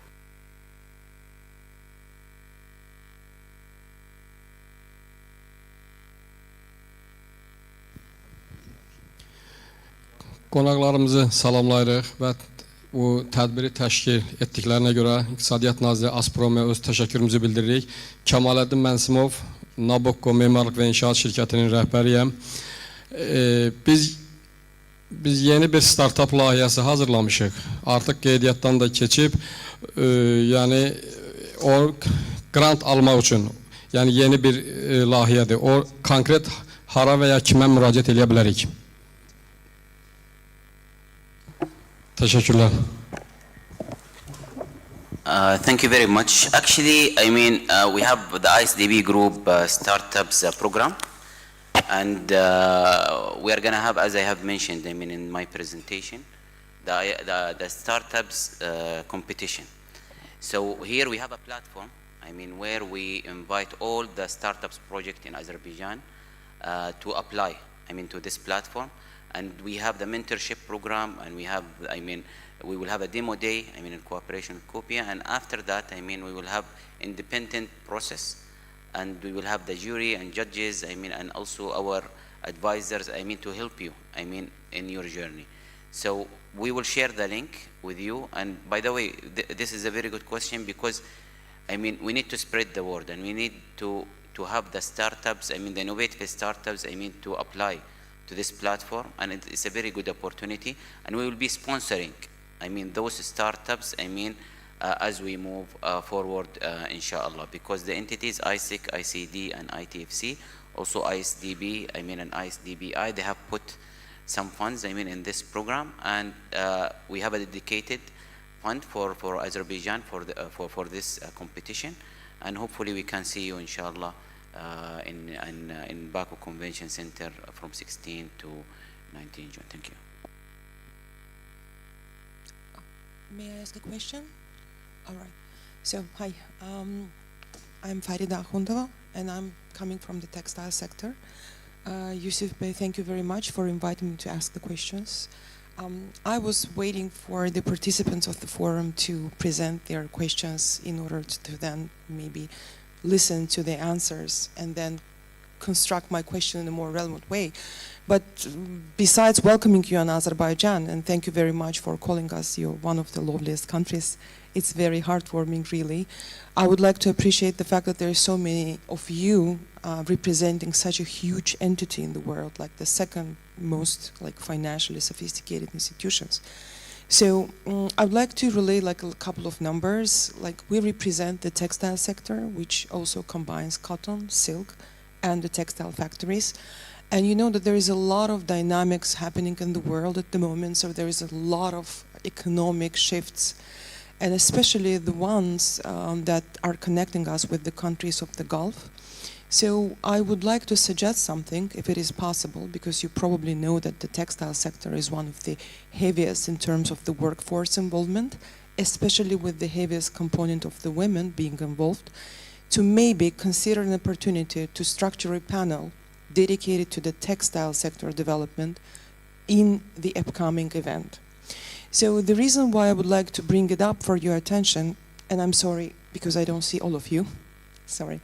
So the reason why I would like to bring it up for your attention, because the textile sector is the epitome of the agriculture, women, small and medium enterprises, the most sophisticated financial instruments, and definitely one of the strongest social impact on the countries. I would also like to bring this up for your consideration in the framework of the recently ratified CEPA agreement, which is a form of the free trade agreement that is connecting Azerbaijan with the UAE. So, and most importantly, the fact that the Gulf countries are the second largest importer of the textile goods in the world. So you guys consume around $40 billion of textile goods on an annual basis. So Azerbaijan is one of the most ideal platforms for a larger scale project to create synergies, especially in the developing world and the most complicated situations that we're facing today. So besides just scheduling such a session in the upcoming event, which we will be happy to come and participate as Azerbaijan Textile Association, I would also like to mention that there's a lot of very, very skilled and talented people that are living in Azerbaijan. There are white collars and the blue collars as well indeed. So if there is a chance to set up some kind of a project or a program with all of you all together, like an umbrella project, will open up the recruitment opportunities for the professionals from this part of the world. Because we have been doing so many sophisticated projects, so we feel like we match your demands nowadays. And so that would be the second thing, what I would very much appreciate. And the last is, as you mentioned, it's very important that you guys relay a little more information on countries like us. Make it open, maybe do some more advertising campaigns, maybe more roadshows, maybe more awareness raising and communication. So we're here to be your agents, to help you out, to promote your beautiful projects that are very important for this region and for these geographies. So these would be the 3 points that I would like to mention. But again, for us, it is super important as the country which is on the crossroads on the Eurasia and Europe, and your strongest partner probably in this part of the world, to consider including this particular session in the agenda. Because it is not a conversation of 5 minutes, it is not a conversation of an hour, it is a session which we need to prepare for, and we have a lot of interesting things to discuss. So thank you very much, and welcome again. Well, Ferda Hanım, it all makes great sense and a lot of good ideas. Maybe what we'll do, let's discuss this great idea offline. We'll share our contacts and then we'll take it from there. There is a possibility of having a side event during the annual meeting. There's a possibility also of thinking about maybe planting seeds for this umbrella project we are talking about. And we are very relevant institutions and idea is very relevant. So let's take it offline, please, and then discuss further. Thank you very much. Thank you so much for the questions. And we'll now proceed with a group photo for our panelists. Okay, so... Excuse me, I am Ruslan Atakşehir, the head of the studying of economy resources. We are doing some resources on the small, medium, and the entrepreneurship. But I would like to continue my question in Azeri because more of the participants from the Azerbaijan. Biz sizin təqdimatlarınıza baxdıq və ümumiyyətlə belə deyək də 2-3 ildən çoxdur ki, yəni Azərbaycanda təqdim edilən ITFC, ICD layihələri ki var. Bu Rabitə Bankdır, Turan Bankdır, indi son dövrdə AFB Bankdır və bir-iki bankla da artıq danışıqlar gedir, verilir və həmişə də qeyd olunur ki, bu mikro və kiçik sahibkarlara bir dəstək olur. Amma reallıqda gəlin görək Azərbaycanda mikro sahibkar kimdir? Azərbaycanda mikro sahibkar illik dövriyyəsi 130 min dollara qədər olanlar. Kiçik sahibkarlar isə 130 min dollardan maksimum 1 milyon 400 min dollara qədər olan sahibkarlar, bunlar mikro kiçik sahibkarlardır. Və biz müraciətlərə də baxırıq. Sizdə minimum məbləğ verdiniz 150 min dollardır. Bu da 250 min manat edir, 150 min dollar və yaxud da ICD 100 min dollar verir. Yəni bu günləri mikro kiçik sahibkar ICD-nə ITFC-nin verdiyi vəsaiti əldə edə bilmir. Bir bu məsələ. İkincisi dövr müddət, belə deyək ki, 3 illikdir maksimum. Yəni belə deyək ki, bəzi hallarda 1 ildir. Əksərən yəni müraciət olunanda 1 il, 2 il keçmir. Və bu şərtlər də ki, belə deyək ki, bugünkü gündə yəni çox da Azərbaycan üçün uyğun gəlmir. Üçüncü də ümumiyyətlə toplananda faiz şərtləri. Yəni bu günlərin ITFC-nin xəttindən verilən faiz şərtləri, məsələn götürək sahibkarlığın inkişafı fondu. ondan dəfələrlə çoxdur. Yəni bir dənə yol qalır ki, bir adama ki, mən dindaramsa, baha da olsa alım. Yəni amma məsəl üçün bazar qaydalarına qalmış olsa, yəni çox insan üçün bu heç uyğun deyil. Yəni bir dənə dindarlıq faktoru qalır yəni burada. Ona görə də mən bax oturub fikirləşirəm, yəni bizə müraciətlər çoxdur. Yəni ki, belə deyək, 32 dənə şirkət göndərilir, deyək ki, ondan biri ancaq uyğun gələ bilir. Sizdə yəni bir plan varmı gələcək üçün ki, o mikro, kiçik sahibkar, bax bundan bəhrələnən bilsin, hansı ki hədəf onlardır. Və gələcək dövr üçün, yəni bax bu müddətin artırılması, faiz məsələsi necə baxılacaqdır? Well, I think this question, thank you, madam. This question is not only related to us. We have even one of the CEOs of the bank here, of the bank. I think we equally share the same concern. Our line of finance business in the commercial banks is not meant to target micro enterprises. It's for specifically for small and medium-sized enterprises. Micro enterprises, we have a different facilities in the group to target them and serve them. Because, you know, in the banking sector, there is a transaction cost associated with your every line of business. You can't go for the 10,000, 20,000 of business size, invest and do your all due diligence, feasibility studies of the client, and then decide to give them 20,000. That doesn't work like this. That will be very easy to do the retail banking, with the people, just that's basically the size of maybe buying one car or even less than that. So, but this is extremely important and good question, which I think we can park. I'll make sure that Mr. Ulan, who is heading our line of finance business in ICD, and later Ojumarat also, they will be in the same session that we will talk about the nitties and gritties of this type of facilities. And please feel free to further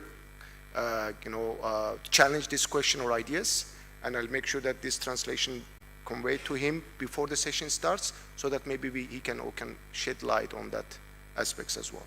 But very, very, very valid concern that we need to address, and it's not Azerbaijan specific; it's across the board. We're facing this problem. Thank you. Thank you. Now let's proceed with the group photo for our panelists.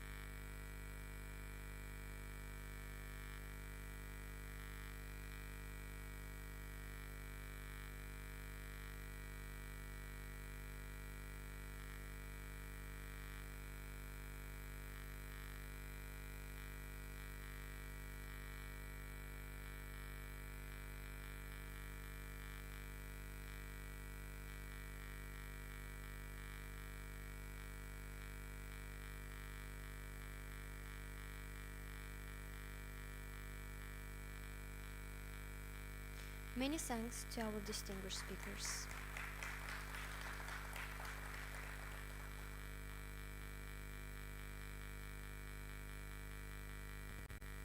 Thank you. Ladies and gentlemen, we'll now continue with the second series of the ISDB group presentations. I would now like to invite the speakers to come up on the stage to take their seats. Mr. Yahya Amin, Senior Fund Management Specialist in the Investment Department, ISDB. Mr. Zafar John Komatov, Senior Halal Development Specialist in the Islamic Development Bank Center of Excellence, Kuala Lumpur. And Mrs. Zainab Al-Sayed, Senior Information Solutions Specialist in Islamic Development Bank Institute, ISDBI. This will also be followed by a Q&A session.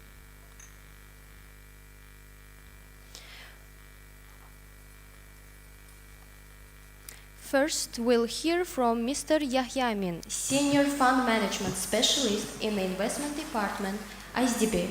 Please, welcome Mr. Yahya Amin. Thank you very much. First of all, I want to reiterate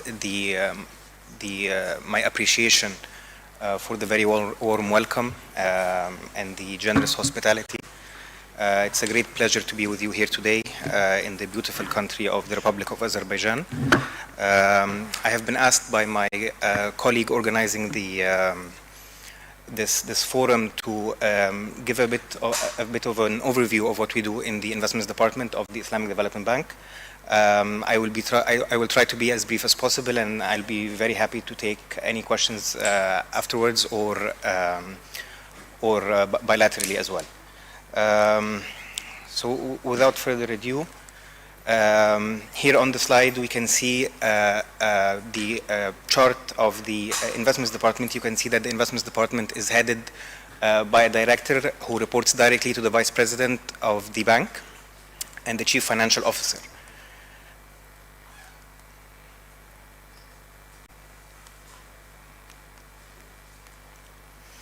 The main message that we want to convey here today is that the investments department is the central point of contact for all investments related matters within the Islamic Development Bank. Our main objective is to maximize or optimize risk adjusted returns for all the funds that we manage internally by the Islamic Development Bank, what we internally call the sources of funds, in order to enhance the bank's income generating capacity. And in order to achieve our mission, we pursue mainly three main business lines. The first business line is to deploy funds out of these sources of funds, which I will be giving a bit of brief on later on, to deploy them with external asset managers and as limited partners in GP/LP structured funds. In order to do so, we develop investment policy statements for all sources of funds. We develop the strategic asset allocation, and then we deploy against the strategic asset allocation for each source of funds. The second business line that we also pursue within the investments department is to manage quite a diversified and big direct equity portfolio, which consists of almost 40 companies and Islamic finance institutions. The third business line that we pursue is the Awqaf Properties Financing, specifically APIF, Awqaf Properties Investment Fund, which is a specialized fund dedicated to providing financing to Awqaf properties.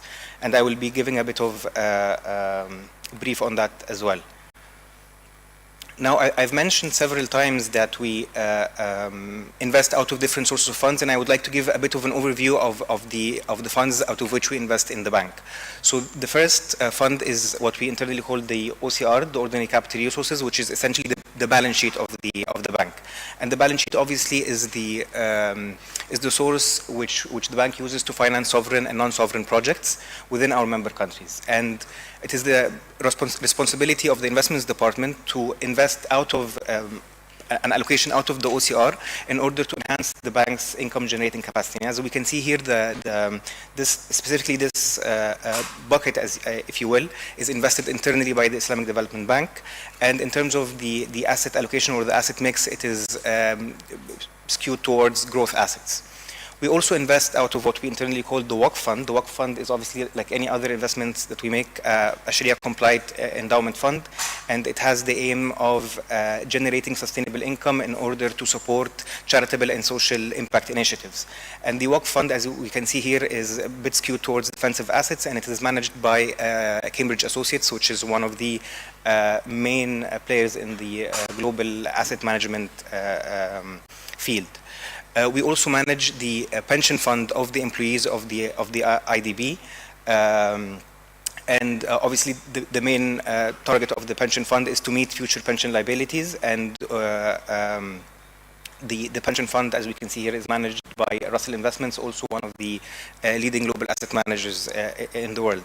We also manage the Retired Medical Solidarity Fund, which is a fund dedicated to providing medical coverage for IDB staff after retirement. The RMSF is managed by Franklin Templeton, which also manages the GIFR, which is a joint initiative between the bank and the UNHCR, which aims to finance programs serving refugees and their host communities in IDB member countries.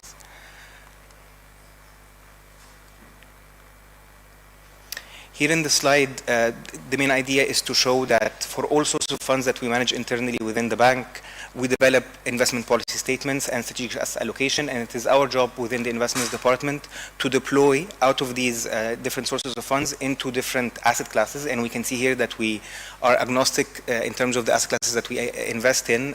We invest in public equities, in private equities, in infrastructure, in real estate, in private credit, in sukuk, and in money market. We wanted also to shed a bit of light on one of our main programs, and I think that can also be quite relevant in the context of Azerbaijan, which is our private equity funds portfolio. And within the IDB, we believe that region-focused funds are a very effective mechanism to channel capital into the development of the private sector of our member countries. And as you can see from the geographical distribution here on the slide, you can see that the program is diversified in both geographically and sectorally, and it allows us to hit two main targets. First of all, we can achieve returns, but we can also achieve tangible, significant development impact within our member countries. And we look at all our member countries, including Azerbaijan, for opportunities to invest in private equity funds, which allows us to implement value creation plans in those underlying investment companies, and to foster and create job opportunities and stimulate economic activity within our member countries. The final pillar that I also want to shed a bit of light on is the Awqaf Properties Investment Fund, APIF, which was established in 2001 as a social development impact fund denominated in US dollars, and for which the IDB serves as the fund manager. Essentially, APIF finances the development of underutilized or neglected endowed lands and properties, and finances the establishment or development of income-generating real estate endowments for Awqaf organizations. Obviously, it uses Islamic financing modes and enjoys administrative and financial independence within the framework of its own committees. Here on the slide, we have we have an overview of the fund's participants and impact investors, and obviously want to reiterate that the participation in APIF is open for all ministries, Awqaf institutions, Islamic finance institutions, and charitable organizations. And in terms of the capital of APIF, it has a total capital of $215 million US dollars, 115 million of which are paid capital, and 100 million is a line of finance extended from ISDB. I will stop here, and thank you very much for your attention. I'll be happy to take any further questions later on. Thank you very much. Thank you, Mr. Yahya Amin. And our next presentation will be delivered by the Senior Halal Development Specialist from the ISDB Center of the Excellence of Kuala Lumpur. Please welcome Mr. Zafarjon Komatov.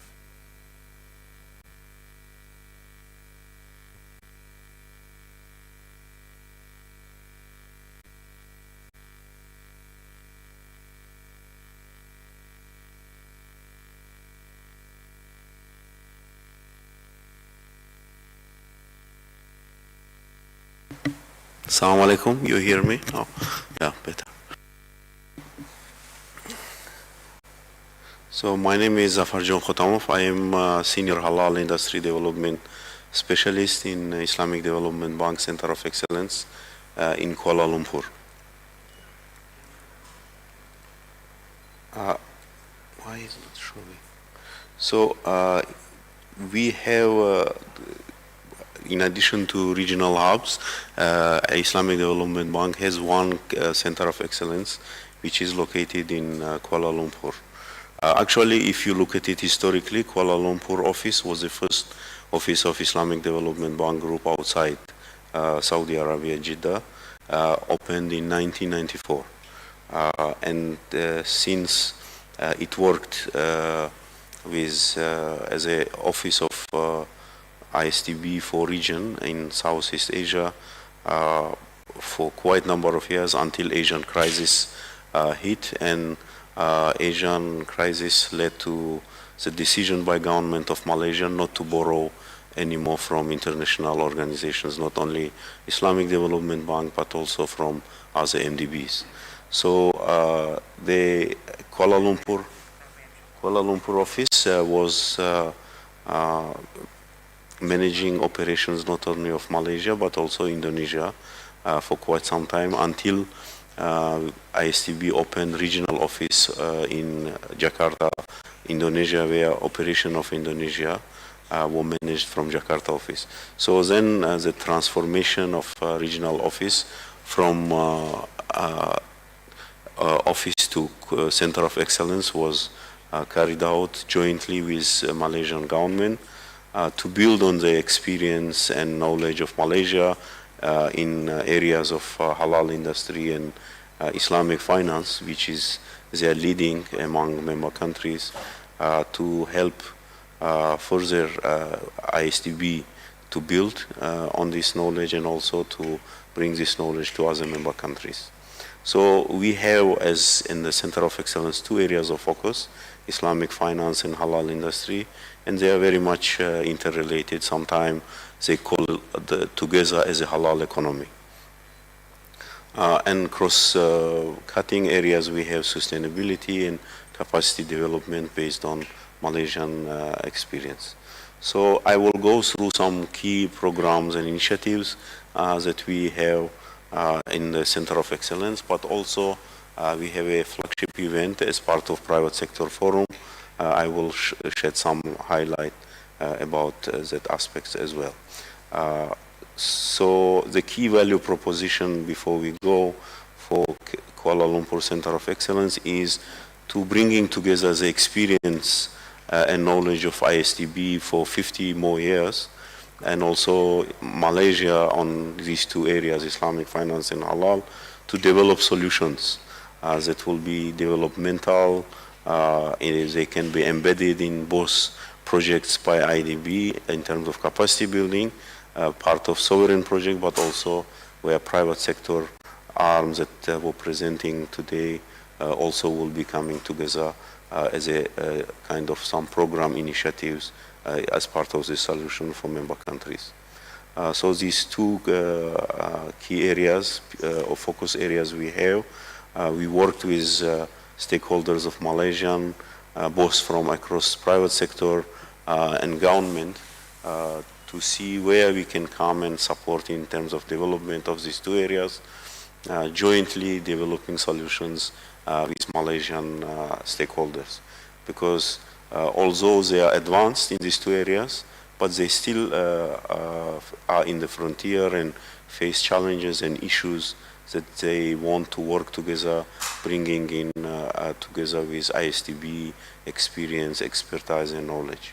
For example, there are areas that they work with World Bank, with UNDP, but for Islamic Development Bank, these two areas were identified something that other MDBs don't work, and they are pure areas that Islamic Development Bank build some experience for some, especially in Islamic finance, and for others starting to building and bringing other experiences also.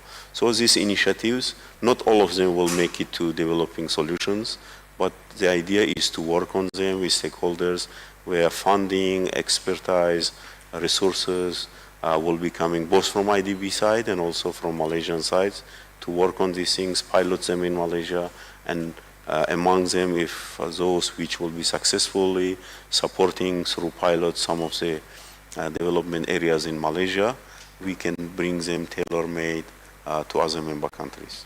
And I will bring some examples of how we are doing, where we are advancing in these areas. For halal industry development, we are working on some initiatives called, one of them is called Greening Halal Businesses. I will be discussing it a little bit more detail. Halal ecosystem development support, developing halal industrial parks 2.0, Islamic finance solution for decarbonization of MSMEs, Halal Economy Leadership Forum, which is part of Private Sector Forum. This year in Azerbaijan, it's for one day event on 16th of June. If you go for greening halal businesses, this initiative was announced by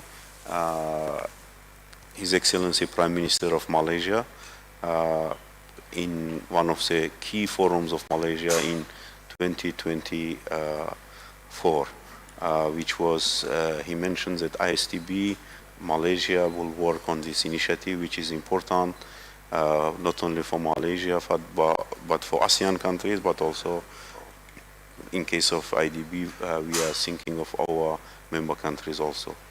So in terms of capacity building, although it's called part of us, but the way we designed it and we approached it is different from traditionally how ISDB and MDBs provide capacity building, especially in this area. So we work together with different parts of the bank, and also a lot of inputs and support is coming from Malaysia itself. For example, Malaysian government directly from the budget is providing 97% of the funding for this initiative is coming from directly from in the budget of the Malaysia. The remaining is coming mostly from IDB in terms of capacity building support, about 250,000 USD, but mostly expertise and working overall management is coming from Islamic Development Bank Center of Excellence.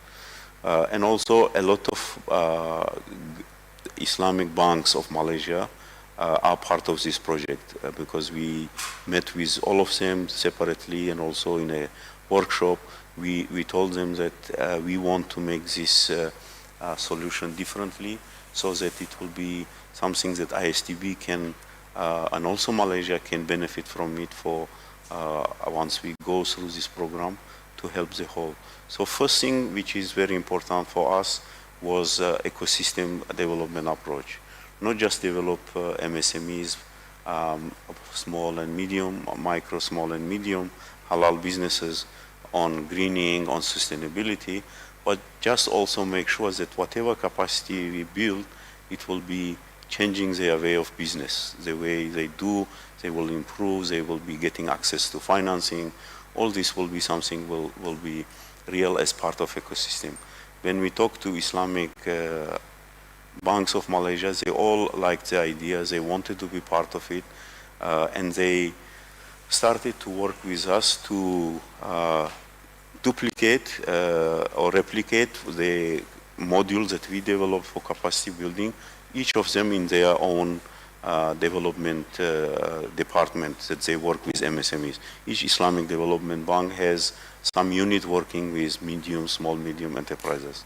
And they embedded this capacity building, they put allocated funding for it, and they replicated this so that parallelly, they even if bank's capacity building will be coming to end, they will continue this to benefit more and more their clients from MSME base they have, because the better they understand that MSMEs will be developed, they will be ready for financing, their business plans will be developed, they will be asking for money for more business, and bank will grow together as an ecosystem with them. So they are very much part of it. In addition to Ministry of Finance, Central Bank of Malaysia, Bank Negara also like the idea in terms of regulatory aspects. They will be supporting Islamic banks in this endeavor also. So from these different aspects, regulatory of halal, JAKIM, which is regulates certificates, halal businesses in Malaysia, they were part of it, they endorsed it, and also they said they will be providing some support in terms of in-kind to it. HDC, Halal Development Corporation of Malaysia, joined the program also. All of us together working so that the MSMEs, the 3,000 that Islamic Development Bank started building capacity, they will be feeling support from all sides, regulatory, financing, and also in terms of capacity building. And in the central part of this initiative, we put Small and Medium Enterprise Development Bank of Malaysia, which is similar to KOBIA of Azerbaijan, mandated to support medium, small, and enterprises. So they are executing agency for our initiative, and they will be kind of running it there with support with overall coordination and guidance from IDB, so that these 3,000 MSMEs, they receive proper training, business plans they will be developing on how they transit from current practices to more sustainable, so that in a way that it will be part of their business accounting and also operational, how they do, because changing your model from less sustainable to sustainable cuts across practices, processes, and many aspects of business. So it changes completely. That's why business plan is needed. That's why rather than as a way around, we came up with these three things, so that greening business plans will be developed, an ecosystem development approach is there, and knowledge sharing, so that whatever we do, we learn. And from this, we develop the solution and replicate it to other through Islamic banks of Malaysia, but also for IDB, these toolkits that we develop to bring it to other member countries once successful.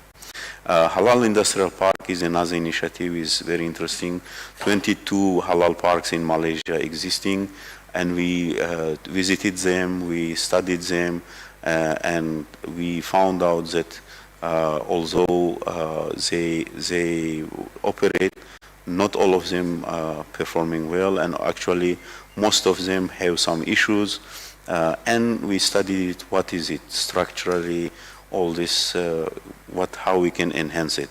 So we brought the idea of these additional elements that currently is missing in the model of their business. We added to them, and there we are piloting it, so that these halal industrial parks will be more in line with principles of sustainable development, with competitiveness, and also with Islamic finance and economy principle. So that's why we are adding this cluster development approach to them, which they were lacking, integrating in Islamic banking, financing, linkage with them, which they didn't have. They were working with more conventional. And we are also bringing in more supply chain management best practices for them, so that they can adapt this to be competitive globally. And of course, sustainability is another aspect that we are bringing.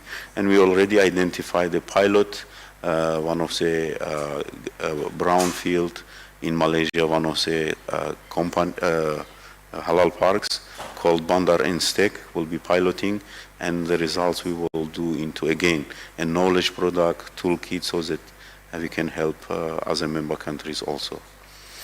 Because the idea is that in order for our member countries, MSMEs, to compete with global powerful company multinationals like Nestle, which are not from our member countries, but they penetrated member countries' markets, and they make it difficult for our MSMEs to compete with them, even in halal space.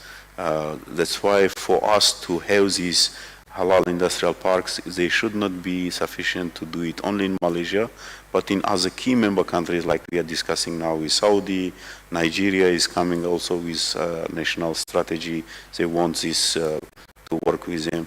And once we link these parks with different countries, they will be making a what is called a chain of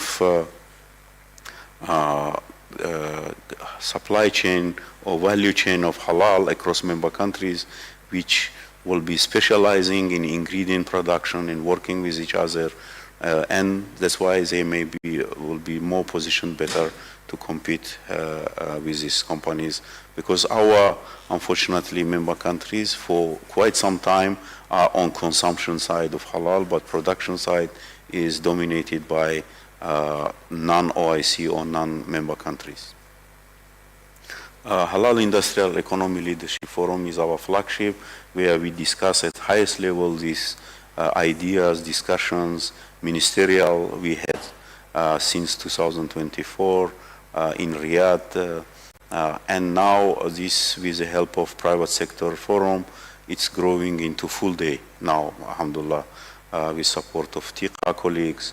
So, and in first time in Azerbaijan, we are doing it a whole day event with 5 sessions even. And we would like to appreciate the support and all works that Malaysian, Azerbaijan government and stakeholders are providing, especially COBIA colleagues, our host country, host institution in Azerbaijan, and TIQA, of course, working hard with us on this to make it successful, and we are looking forward to make it. A little bit quickly about this year's event. It will be how it is different, as we said, one day, but it will be helping to position Azerbaijan as a regional halal hub for Central Asia and Azerbaijan in this region, and unlocking investment and trade opportunities for the region, for Azerbaijan also, and driving regional integration. And Azerbaijan will be, of course, in the center for this initiative. And we have 5 sessions, as mentioned: leadership, industry, innovation, and halal economy. Halal MSMEs is something that we pay a lot of attention.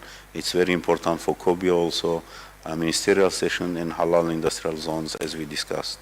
And we will have distinguished speakers, most of them confirmed now, and advanced stage of preparation is going. Today we will have meetings again with COBIA and TIQA to make more final kind of some of the things that are pending to discuss. But the most important thing is that we see a lot of support coming from all stakeholders, as mentioned, to make it successful. And it will be both public and private sector represented and working together. And inshallah, more businesses and work, B2B sessions will be also held to support both Azerbaijan MSMEs and other countries, but also some hopefully leads and businesses for our private sector entities. So because of time, I may quickly generally mention that we have similarly rich kind of work pipeline on Islamic finance, but here I will just little bit go through them. On multi-country, we supporting by region. Last year did Central Asia, Azerbaijan also. They did a tour in Malaysia to study the experience of Malaysian Islamic finance. This year we will be doing for Africa, and also some Islamic economics program and other good program on Islamic finance. The center is working with different parts of ISDB group. With this, I would like to thank you, and we look forward for the discussion. Thank you. Thank you, Mr. John Komatov. Now, please join me in welcoming Mrs. Zainab Al-Sayed, Senior Information Solutions Specialist in Islamic Development Bank Institute, ISDBI. Assalamu alaikum, everyone. I represent the Islamic Development Bank Institute, and today I will take you, my focus will be on showing you how we support the private sector in the institute. First, I'll start by explaining who we are and what we do. The ISDB Institute is the knowledge and innovation arm of the ISDB group. Our role is to turn ideas and researches into practical solutions. We work directly with governments, but we also work with private sector.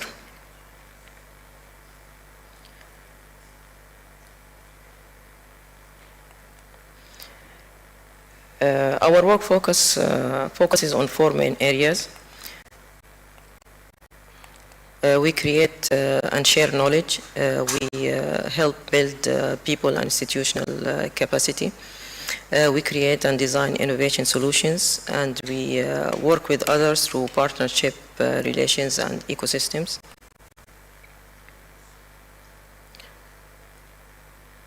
And why this matters to the private sector?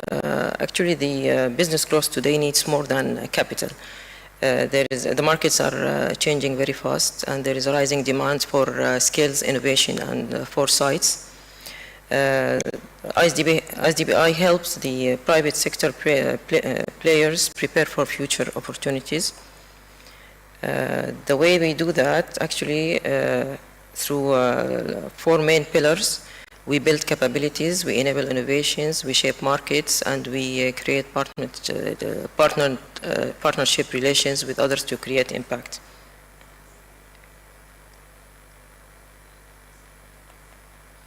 Let me start by building the capability. We design programs for leaders, professionals, and entrepreneurs. And the topics include Islamic finance, sustainability, and innovations. We support SMEs and growing businesses. And our programs are practical and tailored to real business needs.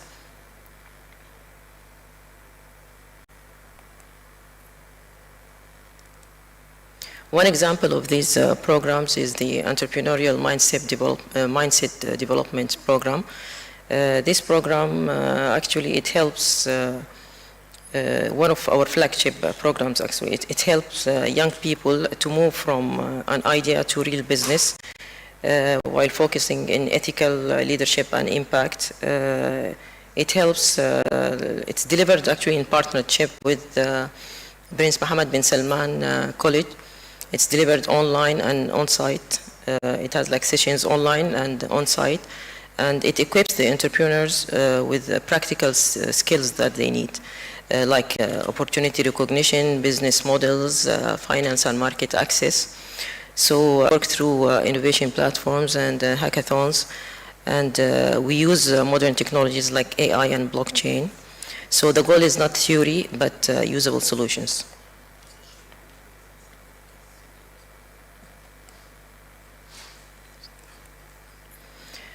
So I'll explain to you how we turn the ideas into practical solutions. Everything actually starts with an idea, and basically it's based on a real problem faced by the market. And then in order, like when the idea shows a strong potential, we do a patent. Then we use this patented idea to design a practical solution. So the final result will be a pilot-ready system that can be used, tested, scaled, and used by the private sector in the real world.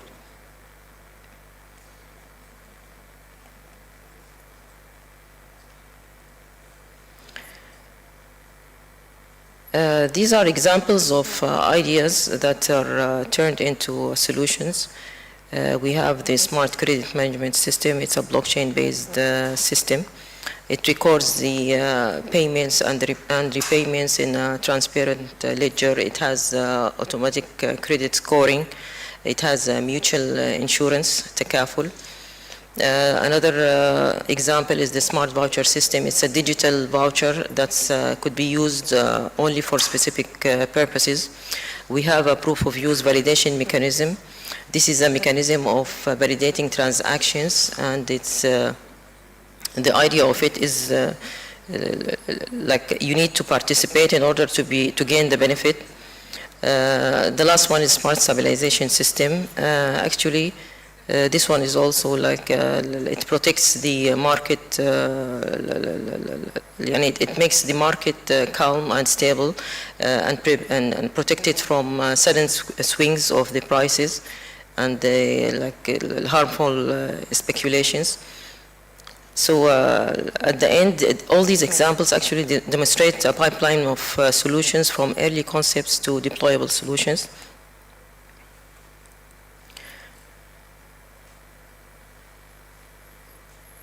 We use hackathons as a way to surface practical solutions to real industry problems.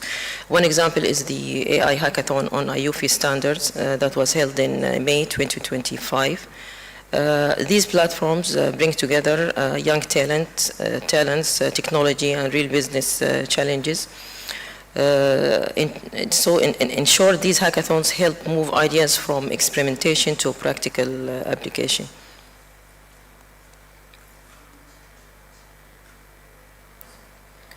Another upcoming initiative is the Applied AI in Islamic Finance Competency. This one is planned to take place in June 2026. It focuses on how AI can be used in Islamic finance. Participants will work in teams to identify real problems and suggest Sharia-compliant AI solutions.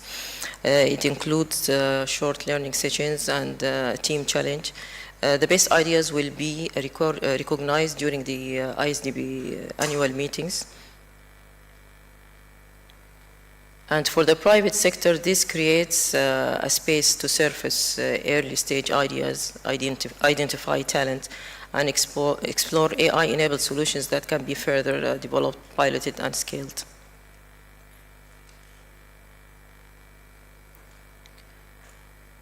Alongside innovation, knowledge is also a key, plays a key role. ISDBI produces global research and flagship publications.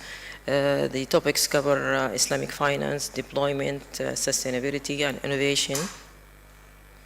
And the research is designed to be practical and usable, not academic only. And this helps the businesses to understand trends and future opportunities.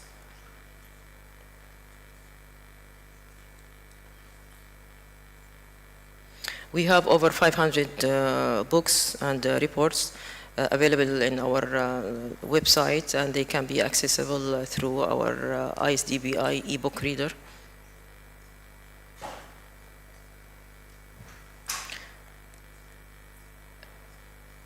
This is an example of how ISDBI helped shape markets by rethinking how trade could work in challenging environments.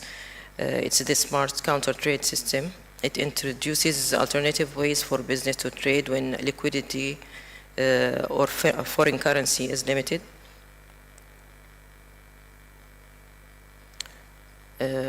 Digital Postal Islamic Financial Services. This initiative is a strong example of how we partner for impact. It brings together public infrastructure and private services providers to deliver real solutions. So by adding digital and Islamic finance solutions, they become new channels for financial services. And for the private sector, this creates new distribution channels, access to underserved markets, and opportunities to scale services nationally. So the key idea is use existing infrastructure, partner smartly, and deliver impact at scale.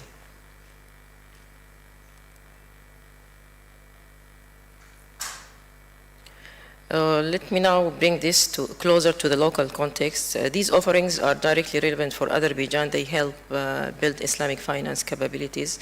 They develop future-ready talent, and they support innovation in primary sectors. This strengthens the regional and global positioning.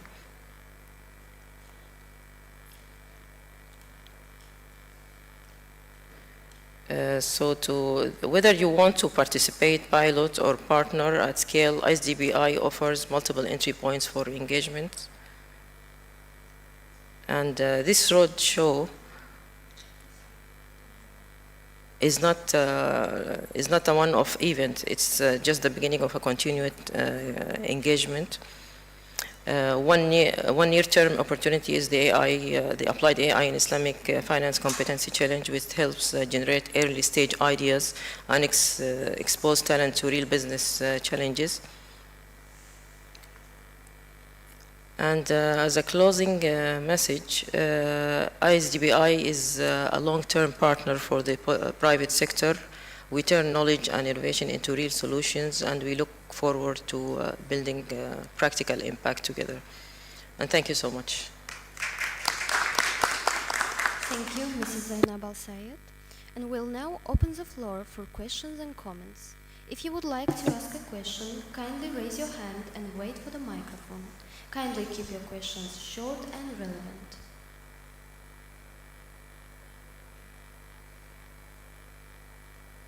Please note that we have received some questions from the audience, and I will quickly address them. So, the first question is addressed to ISDBI, Mrs. Zainab Al-Sayed. You shared several ways ISDB Institute works with the private sector, from capability building to innovation platforms. If a private company or financial institution in Azerbaijan wanted to start engaging with ISDBI, what would be the most practical first step after this roadshow? The floor is yours. Yeah. Thank you so much for the question. Actually, the very first step is to engage directly. After the session, we can meet, discuss, we'll see their specific need, and then we'll define the right entry point for that. It could be either like a short-term like training or partnership or maybe partnering in developing an innovative solution. So there are different ways to engage with them. So, but before that, we need to like discuss it in details, and then we can take it forward. Thank you so much for elaborating the question. And another question is addressed to ISDB Center of Excellence of the Kuala Lumpur, Mr. Zafar Kutamov. Given the growing importance of the halal economy globally, what makes Health ASAP 2026 particularly relevant for Azerbaijan's private sector and government stakeholders? The floor is yours. Thank you very much for the question. I think halal industry indeed is globally growing by the size and markets of Muslims, not in OIC countries, but in non-OIC countries also. Because if you see demographically, Muslims' growth rate compared to non-Muslims is higher. And also another trend is income of Muslims is rising, both across OIC member countries, but also in non-OIC member countries. And the new generation of Muslims, they just don't only pay attention to whether the food is halal or haram, which is like slaughtering of meat, but also they pay to intrinsic definitions of Islamic halal and tayyiban, which is wholesomeness, and also making sure that in the production and the way business is run, sustainability, ethics, and all this, which is in the definition of halal and tayyiban, is kind of included and embedded. That's why when some consumers are aware and they demand the business not only from government side, increasingly the halal business will be growing in demand, but also production-wise, as capabilities will grow, this is growing both supply and demand side. Talking about Azerbaijan, why this is important, because Azerbaijan is as historically it was in the crossroad of historical Silk Road, but also now in the geographically, and also this in world which is changing. Increasingly, Azerbaijan is playing an important role in geographical, economic corridors, and importance in terms of both production and also supporting the trade in the region. And halal is important part, growing part of this integration and trade. And also positioning-wise, sustainability and awareness of sustainability in Azerbaijan is highest and important in the region, and they can be very well positioned as a regional halal hub for Central Asia, for Caucasus, and they can play an important role in this regard. That's why halal economy leadership is one day in this annual meeting, and Kobia is very much important host, and MSMEs of Azerbaijan will be playing important role in taking this halal agenda further and showing that how this member country can take lead not only on consumption side but also on production and trade. And we have come up also with initiatives that we did similarly to Malaysia, so that we link Malaysia with Azerbaijan also in this important area, halal industry. And already there is a MOU signed between Kobia and HTC, which both of them are partners of Islamic Development Bank to work together, and we will take it further with more capacity building similar to Greening Halal Business initiative. We will take it in Azerbaijan also, and I think by supporting MSMEs and business in Azerbaijan in halal, we will be Islamic Development Bank opening new opportunities and ways for its business in the region, not only in Azerbaijan. Thank you. Thank you, Mr. Zafar Kotamov. We'll now proceed with a group photo for our panelists.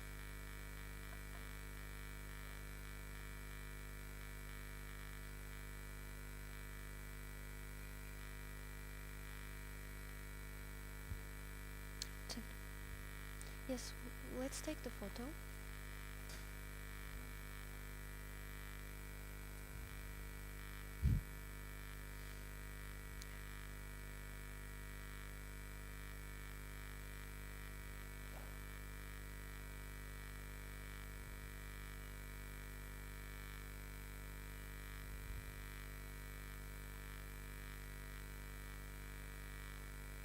Thank you very much to our distinguished speakers.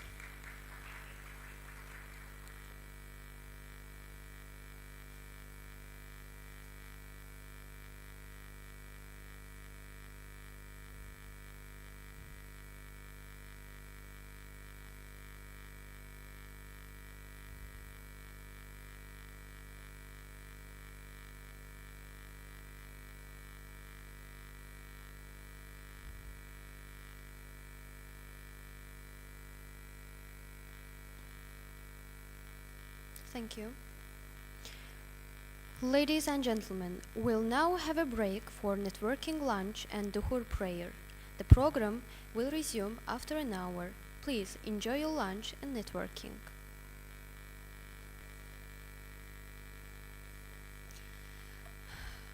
Welcome, ladies and gentlemen. Now I want to invite Mr. Zishan Iqbal, Manager, Asia Region, representing Islamic Corporation for the Insurance of Investment and Export Credit, to give us information about ICIEC activities, products and services.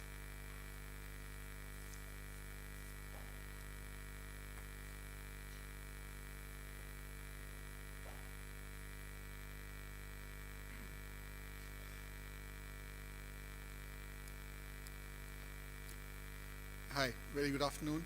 Assalamu alaikum wa rahmatullahi wa barakatuh. Thank you very much for giving me this chance of presenting ISIEC. I think in the whole IDB group, ISIEC, which is the Islamic Corporation for the Insurance of Investment and Export Credit, it's a slightly different animal in terms of, because we don't provide funding, we don't provide you the line of financing and exotic products ITFC and ICD provide. But we bring into the in the picture the confidence.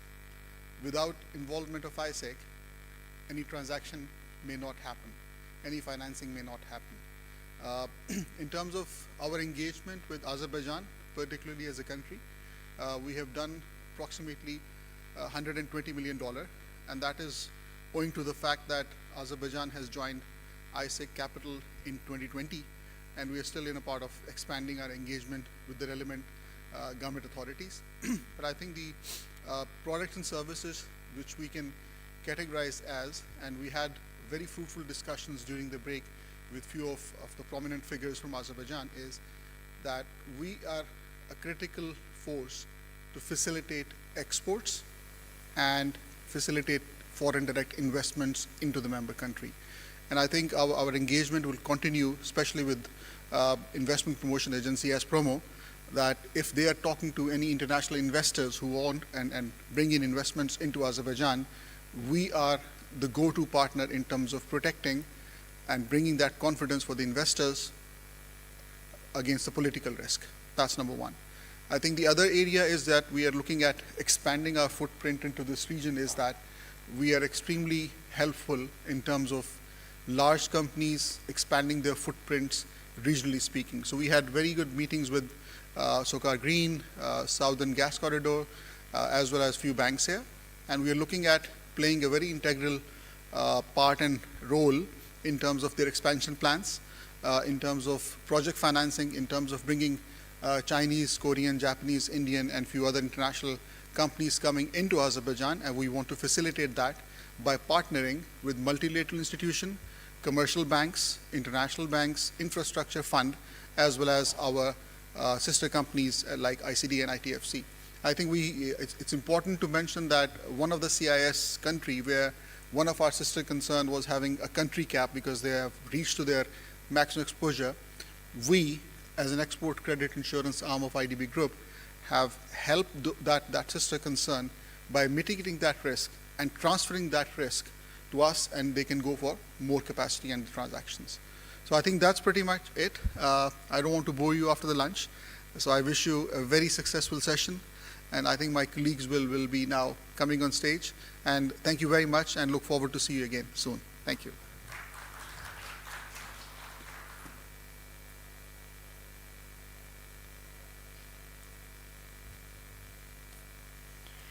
Thank you very much, Mr. Zishan Iqbal. And now we'll proceed with a specialized workshop focusing on lines of finance by ICD and trade by ITFC. I would now like to invite the speakers to come up on the stage to take their seats. Mr. Ulan Abilgaziyev, Division Manager of Line of Finance, Banking Department, representing the Islamic Corporation for the Development of the Private Sector, ICD. Mr. Hoja Murad Hojayev, Senior Manager of the Relationship Management Trade Finance Department, representing International Islamic Trade Finance Corporation, ITFC.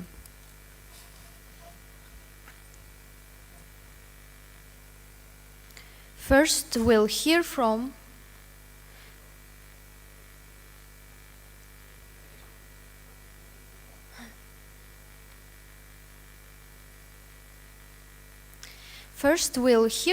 Mr. Ulan Abilgaziyev, representing ICT, who will provide us with further insights on the lines of the finance.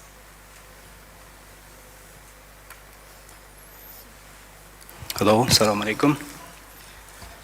My name is Ulan. I'm heading the line of finance business line in ICD, which is the private sector arm, like my colleague Dr. Edwin has presented.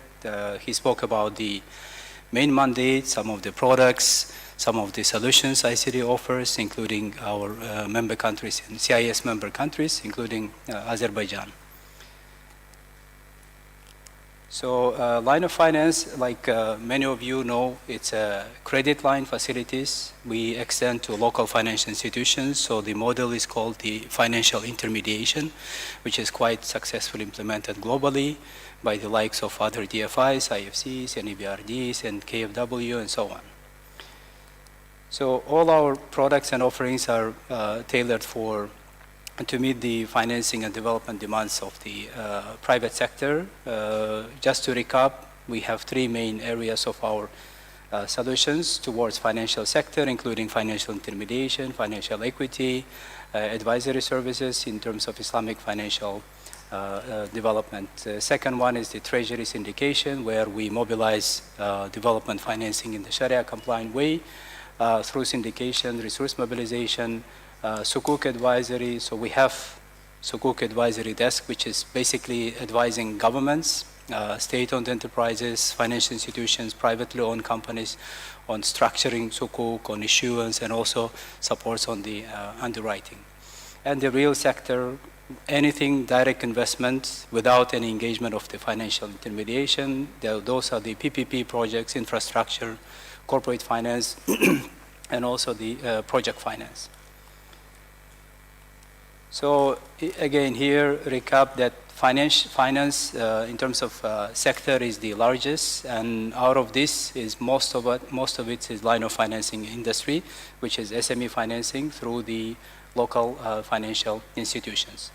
Europe and Central Asia, including Azerbaijan, has the largest share in terms of our developmental portfolio, and most of it is built off the line of financing transactions.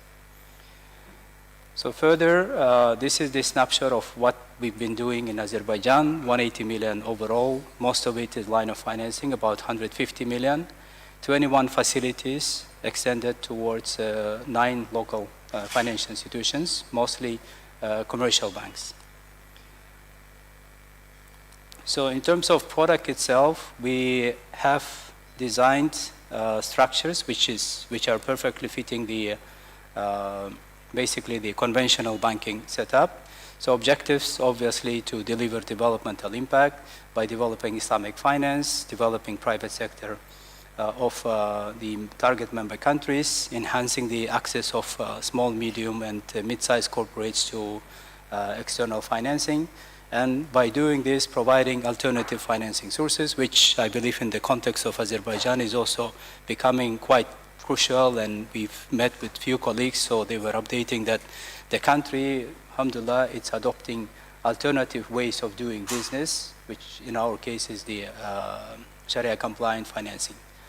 Developmental impact is again set. We set the targets at the onset before any investment. We do monitoring of the developmental impact throughout the life of our transactions. Everything is aligned around the SDGs, the key SDGs, and we do the post-evaluation after the transactions has been completed. Most of the financial institutions are eligible, especially commercial banks. We also deal with the non-banking financial institutions like leasing companies, development banks, investment banks, finance companies, and so on. We do also serve, to some extent, some microfinance companies. I think there was a couple of questions from the audience on how micro-enterprise clients can be supported. And beneficiary needs to be privately owned majority. Even if there is a state ownership, it has to be under 49%. Sharia compliant activities, the project should have clear developmental impact objectives, environmentally and socially safe. So the concept, again, it's intermediation. ICD is providing funded facilities to commercial banks, conventional banks, Islamic financial institutions, leasing companies, finance companies, microfinance institutions or microcredit institutions. So end clients would be SMEs, corporates, microenterprises, which can demonstrate that there is a measurable developmental impact objectives. Again, general terms, our balance sheet currency is US dollars. We can mobilize euro as well based on demand.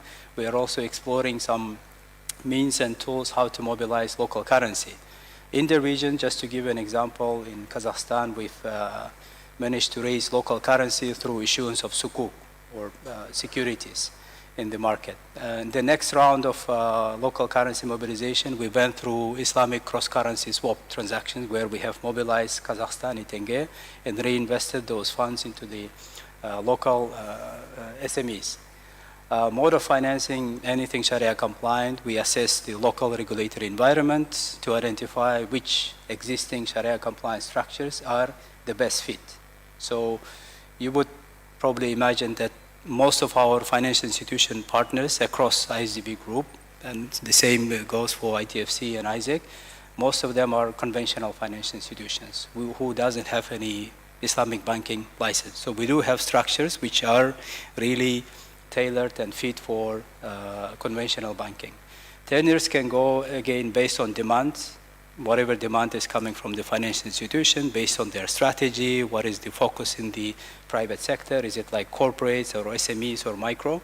It can go all the way up to 10 years, where the higher, longer tenure is normally offered to the development financial institutions or Exim banks of our member countries.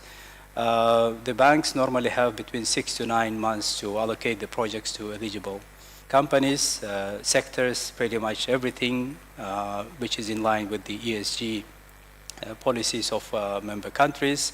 It has to be Sharia compliant activities and so on.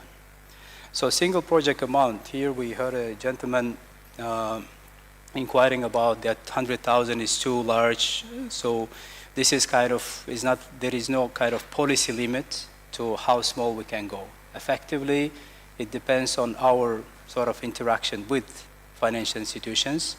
If the bank has a demand and sort of strategy to serve the micro enterprises or microfinance clients, we would assess that opportunity. So the operational challenge, which my colleague mentioned, Dr. Elvin, that in terms of operating cost, whether we process a transaction of $100,000 or $1,000 is nearly the same in terms of cost of processing. So that makes the whole sort of transaction is quite expensive, which some of the microfinance institutions may not afford. Solution is here that with Islamic financial institutions or banks who has the capacity to do Islamic finance. So here we know in Azerbaijan that International Bank of Azerbaijan and Rabita Bank, they've got green light from central bank to offer at least one product on the financing side, Murabaha. So that allows us the opportunity to provide commodity Murabaha transaction funding to the local financial institutions, whereby the funds dispersed to the bank upfront. And then the bank will have the freedom and flexibility to allocate the funds by using the Murabaha contract on the financing side. Before that, we agree on the preset criteria. What are the industries eligible, minimum, maximum ticket, what is the reporting requirements, what kind of developmental impact we're trying to achieve. So everything will be agreed at the onset. So then throughout the life of the transaction, we're just going to monitor in terms of developmental impact achievement, the use of funds, and the Sharia compliance. So those are the criteria. These models have been tried and tested, and we'll be happy to offer in Azerbaijani market as well. So mechanism is pretty much straightforward, whereby we engage the local financial institution to be our agent to identify the projects, do the internal credit assessment, underwriting, due diligence. Once the transaction is approved internally by the bank will be authorized to sign financing agreement on our behalf. Murabaha, which is the most common contract we are using under our product, which is being adopted in the Azerbaijani context as well. So once the transaction is ready, the agreements are signed, so then we disperse the funds. So we need to understand what type of projects we are financing. We need to see the list of assets, the fixed assets, which is being proposed to be funded under our arrangement. So once we have identified those, we go ahead, disperse the funds to the bank. Banks then pays to the suppliers of the assets and make sure that the delivery of the asset is done in a acceptable form and in line with the signed financing agreement. So commodity Murabaha contract, this is something new, would be new to Azerbaijani market, but we are commonly practicing it elsewhere. This actually mode of financing is predominantly for Islamic financial institutions or those who have sort of a license or permission to operate Murabaha product on the liability side, which I believe the case for a couple of banks in Azerbaijan.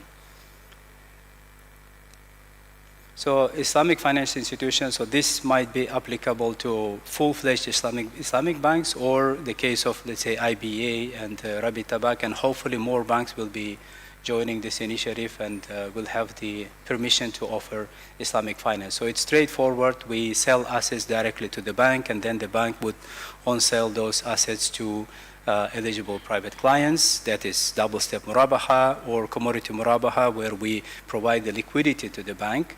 We'll give them 6 to 9 months to identify eligible projects and reinvest on our behalf. And then, of course, the bank is in charge of full cycle monitoring, implementation, reporting, assessing the developmental impact, ensuring the Sharia compliance.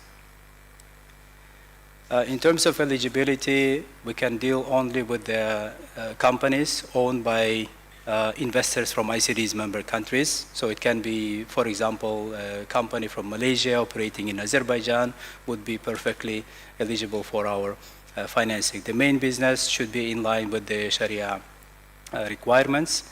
Again, public ownership cannot be more than 49%. Preference is for SME, to some extent, corporates and microfinance institutions. We know that in one of the strategic pillars of Azerbaijan is to develop private sector. And how to best to do it is to empower, create the enabling environment for the local players, predominantly small and medium enterprises, which would be mainly supported by the local financial institutions and government agencies like SME, Authority Agency, the Entrepreneurship Development Fund, and so on.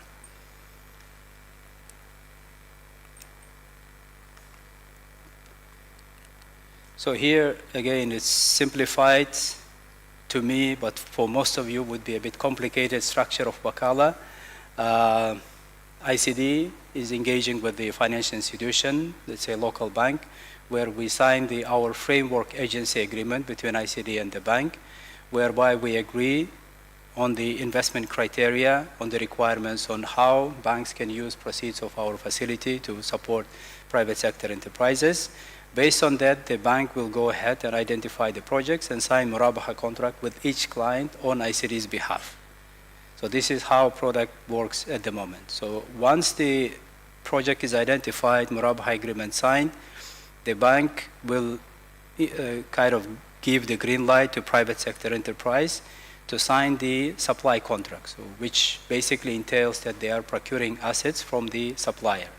So in the Murabaha contract, we pretty much disclose and agree on all the terms and conditions. We know what exactly we are financing. We know the cost of financing. We know the tenure, what is the grace period, and what kind of assets we are going to procure and sell. So once that is done, payment is going to the supplier, assets are delivered to the private sector enterprise, and this is where we transfer the title, ownership, all the benefits and risks from ICD legally to the SME client. So until then, we are in charge of delivery of the assets and making sure that it meets all the specifications, handover, commissioning, and so on. So this is commodity Murabaha structure. Again, we're not going to talk much about it because given that we are not practicing it in Azerbaijan, but there is an opportunity to start using it with some of the institutions who have the Islamic finance capability and capacity. It's widely used, for example, as a treasury product in international Islamic banking industries. So repayment is straightforward. Again, the bank, as our agent, is in charge of pretty much everything A to Z. Monitoring, follow-up, collection of the repayments. Once the settlement is done, then they do the distribution. Our financing, our amount goes to ICD, and the bank retains the share of the profit, which the client pays to the special account with the intermediary financial institution. Again, quickly, we spoke about the commodity Murabaha structure, which is the most commonly used for Islamic banks. Repayment straightforward. So here, the obligor is financial institution. Unlike in the previous structure, our obligor is the SME client. In terms of our sort of process flow, we start with the onboarding of the financial institution, do the compliance check and assessment, do the quick desk assessment to identify what would be the potential limit for financing. If there is a larger demand from the financial institution, we know that like large institutions like IBA, they might have higher appetite. So that, based on that, we can approach our syndication partners in GCC and beyond to identify what would be the potential envelope for financing. So once we attain the concept approval, we issue our indicative offer with the terms and conditions, high-level terms and conditions.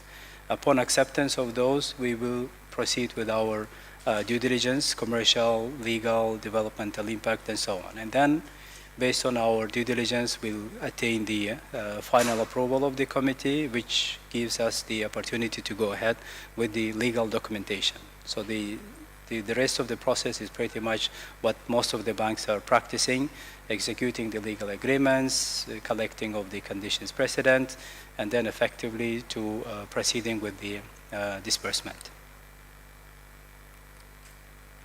So here we have a team. If you scan the QR code, so you can access our contact cards. Mr. Tural Bakhshalif, my colleague, is here. So he's covering Azerbaijan from our regional office in Istanbul, Turkey, and he's available for any information at any time. Okay, teşekkür ederim. Thank you for your attention. Thank you, Mr. Ulan. And our final presenter is Mr. Hoca Murat Hocayev, representing ITFC, who will provide us with further insight on trade. Well, thank you very much. It's good to see some of you participated in the first half of the day. I will go through the presentation first part quickly because it's a recap of what we discussed during the first session.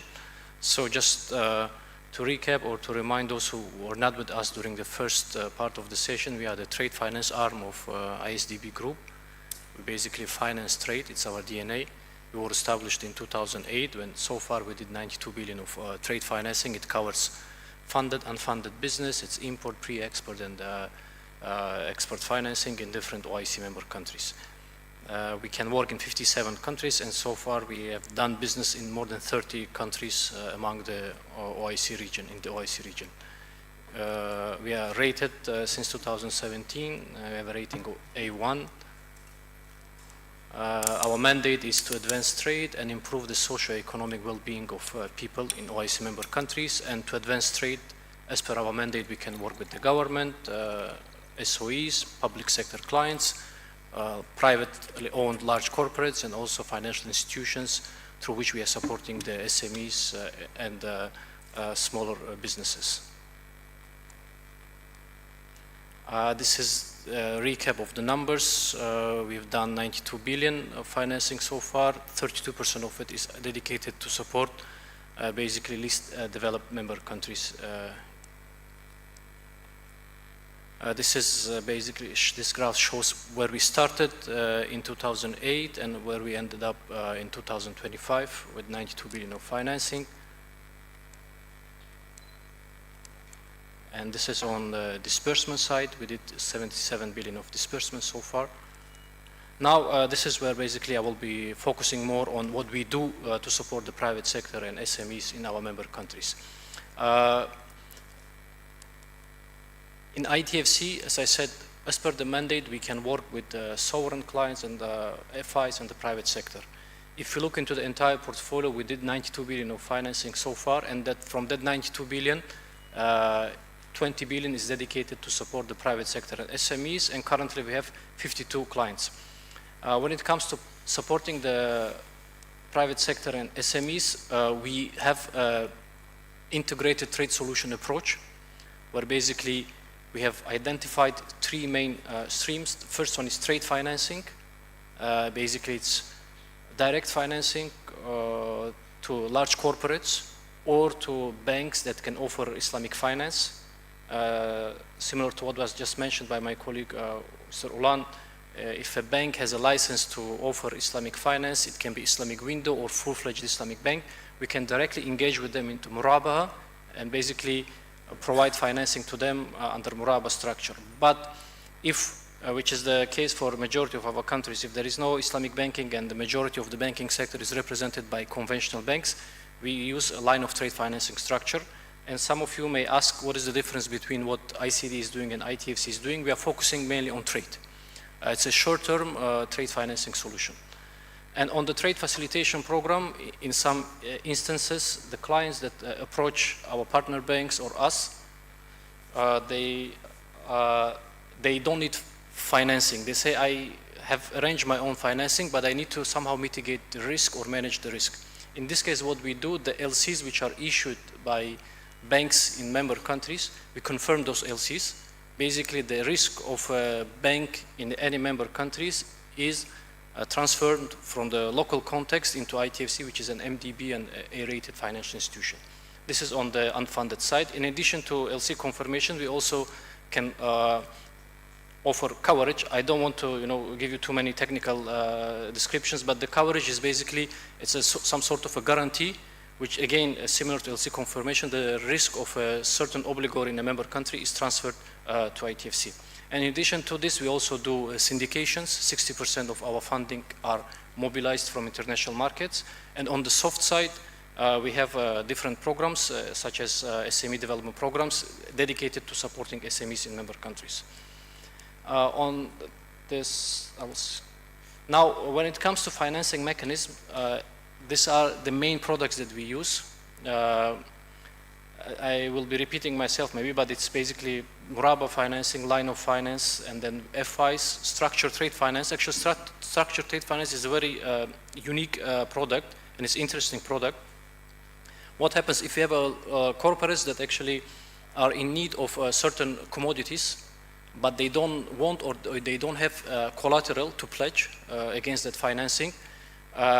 We can finance the commodity that they need and use that commodity as a collateral. Basically, let's say a company approaching us and asking to finance the purchase of wheat. what we do, we can do a structured trade finance where we buy wheat from a certain supplier, store it in a dedicated storage, and based on the needs of those clients, it can be on a weekly basis, it can be on a monthly basis, or it can be on a quarterly basis, we release those commodities against a certain payment that is done by the client. In this case, the client basically secures the supply of goods and commodities ahead of time, maybe with a relatively cheaper pricing, and for us, we are able to support corporate or private sector in the member countries without any specific collateral, by only using that commodity as a collateral. Now, if I focus more on technical part, the product which is actual we are using or applicable in the region, and also it will be applicable, and it's applicable, I can say, in Azerbaijan, is line of trade finance. The beauty of this product is that it allows us to work with conventional banks. As was mentioned by my colleague, Mr. Roland, basically we sign a framework agreement with the local bank for a certain amount of money, and then we assign that bank as our agent in the market, and as an agent of ITFC, the bank is obliged to find projects and clients which are in line with the eligibility criteria that we have agreed on, and we have incorporated that in the agreement. So based on that eligibility criteria, the bank offers us certain projects or transactions, trade finance transactions to finance. We review those projects, we review the commodities to be financed, the products to be financed, who is the buyer, who is the seller, and if it's acceptable to us, we give our green light, and the bank issues a bank guarantee, and backed by the bank guarantee of the bank, we finance the transaction. In line of trade finance solutions that we use, it's a, as I said, framework agreement, and within this framework agreement, we can consider different options for financing the trade. First of all, we can divide it into two subgroups, funded and unfunded. On funded side, it can be at LC-based financing, where the LC is issued by a bank, and then upon the expiration of the usance period, there is a need to make a payment, and we can enter into Muraba and provide our financing. If the contract which is agreed between the supplier, seller, and the buyer, the beneficiary is advance-based payment, we can do advance payment. If it's open account, we can do open account payment. So under line of trade financing agreement, depending on the needs of the SMEs and what they agree with the supplier, it can be a local supplier or suppliers from the other countries, we can finance those specific projects. And as a agent of ITFC in the market, in addition to finding and proposing us suitable projects, our partner, local partner banks, they sign Muraba agreement with the end beneficiaries on our behalf. This next structure that we have is Muraba financing with FIs. So basically this is, as I mentioned earlier, if a bank has a license to offer Islamic finance solutions, we can structure a Muraba deal for them. And the beauty of Muraba deal is that we don't have to look at every single transaction that will be financed. Depending on the needs of the bank, they would send us a request. Let's say if we sign an agreement for 20 million, and for the first batch they send us a request for 5 million, we advance those funding to them, and they use that 5 million proceeds to finance different trade transactions. And within a certain period of time, it can be like 1 month, they will basically report us back what they've financed, what type of transactions, and we basically close the Muraba deal for the specific 5 million. So this is actually much more effective, efficient for us and for the bank in terms of the resources used to finance such transactions. But again, this is only applicable if the bank is full-fledged Islamic bank, or the bank or a financial institution has a license to offer Islamic finance product. Letter of credit confirmation, this is actually as part of our trade facilitation. It's an unfunded product. I will not go through technical parts step by step, not to overcomplicate it. So basically, for those of you who know LCs, usually if supplier does not trust the buyer, they say, okay, let's do this transaction based on LC, letter of credit. and the buyer goes to a local bank and asks the bank to issue an LC. And in certain cases, the beneficiary of LC, which is the supplier's bank, they would say that I don't know the bank, or I don't want to take the risk of the specific bank who's issuing an LC. It can be, you know, any member country. So in this case, ITFC can step in as an A-rated MDB and provide its confirmation. So the LC which is issued let's say in Azerbaijan, it can be confirmed by ITFC, and the risk of obligor is being transferred from a local context into international context, where basically beneficiary of LC, the supplier, will be taking the risk of ITFC. This is a purely unfunded trade facilitation product. Currently, what we have in Azerbaijan, for example, with the two banks that I earlier mentioned, the line of trade finance agreement that we have signed with them, basically it's an umbrella agreement that covers all possible options. In addition to funded trade loans, we can also consider confirming the LC, and if there is a need to finance the transaction in post-LC period, after the usance period, we can also finance the transaction under Muraba structure. This is basically what I just earlier mentioned, confirming the LC and then post-LC Muraba financing. Also, in certain cases where the supplier wants the LC to be confirmed by a specific bank, let's say in Europe.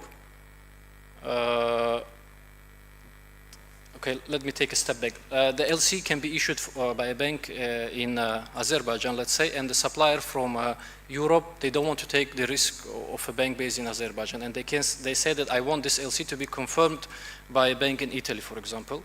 But the bank in Italy does not have any relationship with the bank based in a member country. So in this case, ITFC can step in and provide its coverage through irrevocable reimbursement undertaking. Basically, we are undertaking, or we are saying that we are taking the risk of a bank, again, in certain member countries and transferring it to us, and we are becoming the obligor. We will be becoming the party who would be making the payment for that LC. So in this case, again, we are facilitating the trade by shifting the risk from a certain local context into a MDB A-rated financial institution. And if needed, in addition to providing coverage, it can be in a form of IRU, or it can be in a form of SBLC, those of you who know trade finance instruments. In post-LC period, we can also consider providing financing under the Muraba structure. Some of the main criteria, so basically our line of trade finance is designed to offer financing solutions to our partner banks, with the ultimate objectives of supporting the private sector and SMEs. We cover different goods, commodities, raw materials, and agricultural inputs, and usually our tenor of financing is short-term, given that the nature of trade finance is short-term financing. We usually cap our financing up to 12 months. But in certain cases, like earlier we mentioned, in some member countries, we have designed specific line of trade finance agreements dedicated to support women entrepreneurship, for example. In those cases, we can consider longer tenors, like up to 18 months or 24 months. And then goods can be any member country or non-member country, as long as the beneficiary of financing is located in member countries. And the financing that we extend, it's either in USD or Euro. However, given the fact that in many member countries, including Azerbaijan, there is a demand for local currency financing, we're also currently exploring different options on what we can do to offer local currency financing. And some of the main criteria that we look when we assess the banks, basically we look into their shareholding structure, we look into their financials for the last 3-5 years to see if they meet our eligibility criteria. And of course, we also do compliance, KYC check, and if they meet those criteria, then we issue terms and conditions. If it is acceptable by the bank, then we start due diligence, and then the rest of the process is basically the same process that other MDBs may be using. After due diligence, we sign the agreement, effectiveness is CPs, and after that, the facility is ready for utilization. I will not focus much on this slide, I covered it earlier. Given the fact that demand of financing is more than what we can offer from our balance sheet, We are very successful when it comes to syndication. And 60% of our funding, for example, in 2025 we did 9.3 billion. 60% of that is basically the money of our partners that come and join our club deals or syndications for large ticket transactions that we have. In Azerbaijan context, we basically were active since inception in 2008 until 2018. For a while we didn't do business in the country, but last 2 years we have reactivated our activities. We started, but this is not maximum what we can do. We are looking forward, to expand our partnership with local banks, especially to support SMEs and also, small enterprises. Before I conclude my interventions on the item that was, Mr. Ulan also commented on, what we do to support small ticket size transactions. It's true that, minimum ticket size we also have is $100,000. We are well aware of it. We are now discussing with the bank different options on, what can be done, maybe to bulk 3-4 projects and then send that transaction to us. So we still can, finance $100,000, but the end beneficiaries would get actually an opportunity for their projects of $20,000, $30,000 to be financed. And as a second option that we can consider, once the Islamic banking law is adopted and microfinance institutions, they start to offer Islamic finance products, we can see if we can establish any cooperation with microfinance institutions similar to what we have in other countries. And through microfinance institutions, we can actually support the micro enterprises where the ticket size is small and it's could be the size of $1,000 or $2,000 ticket size. So this is what I would like to mention. Thank you very much. I would be happy to answer your questions. Thank you, Mr. President.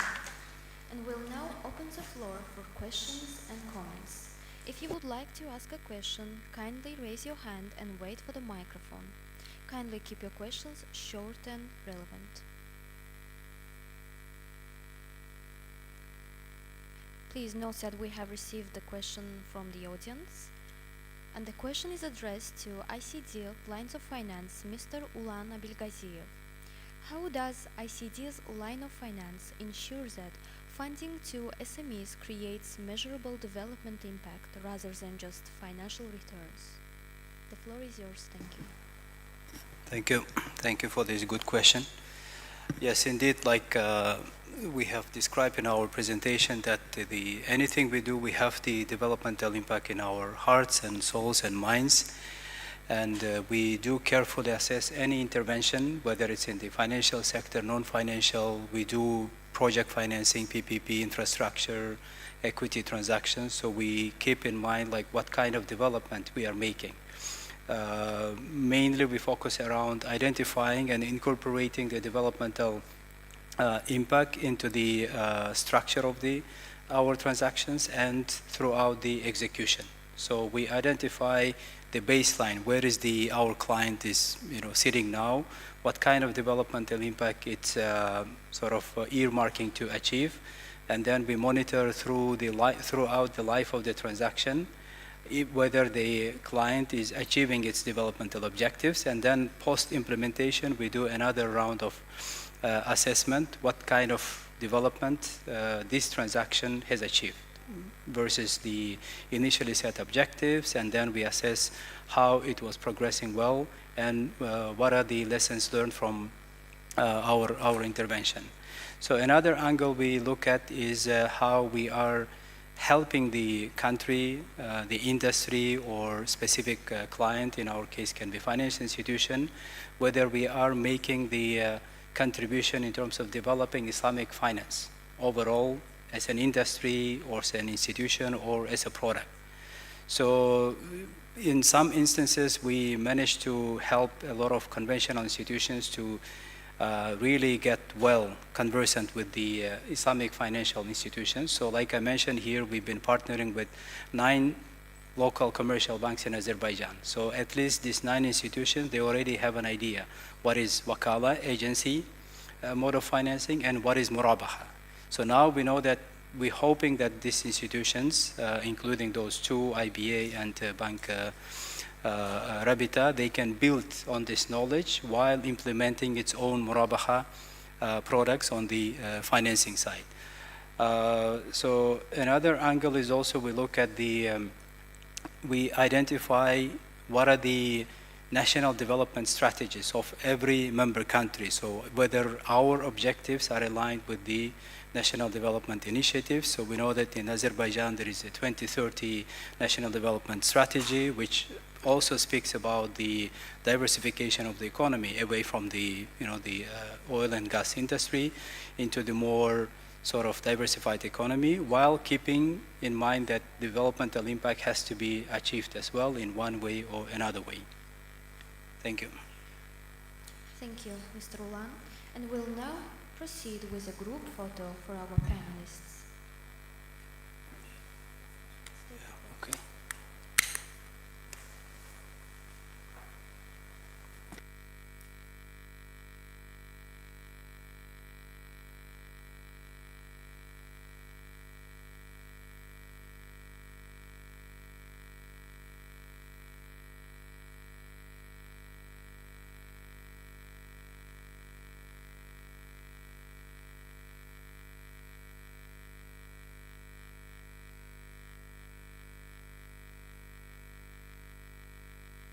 Many thanks to our distinguished speakers.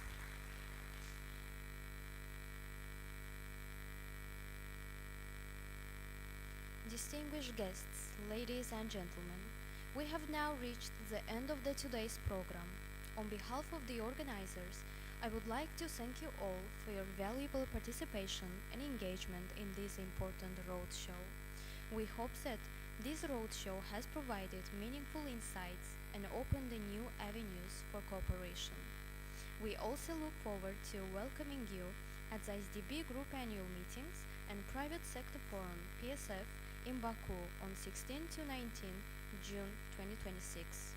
Thank you once again and wish you the pleasant day. Dikkatiniz ve iştirakiniz için minnettarım.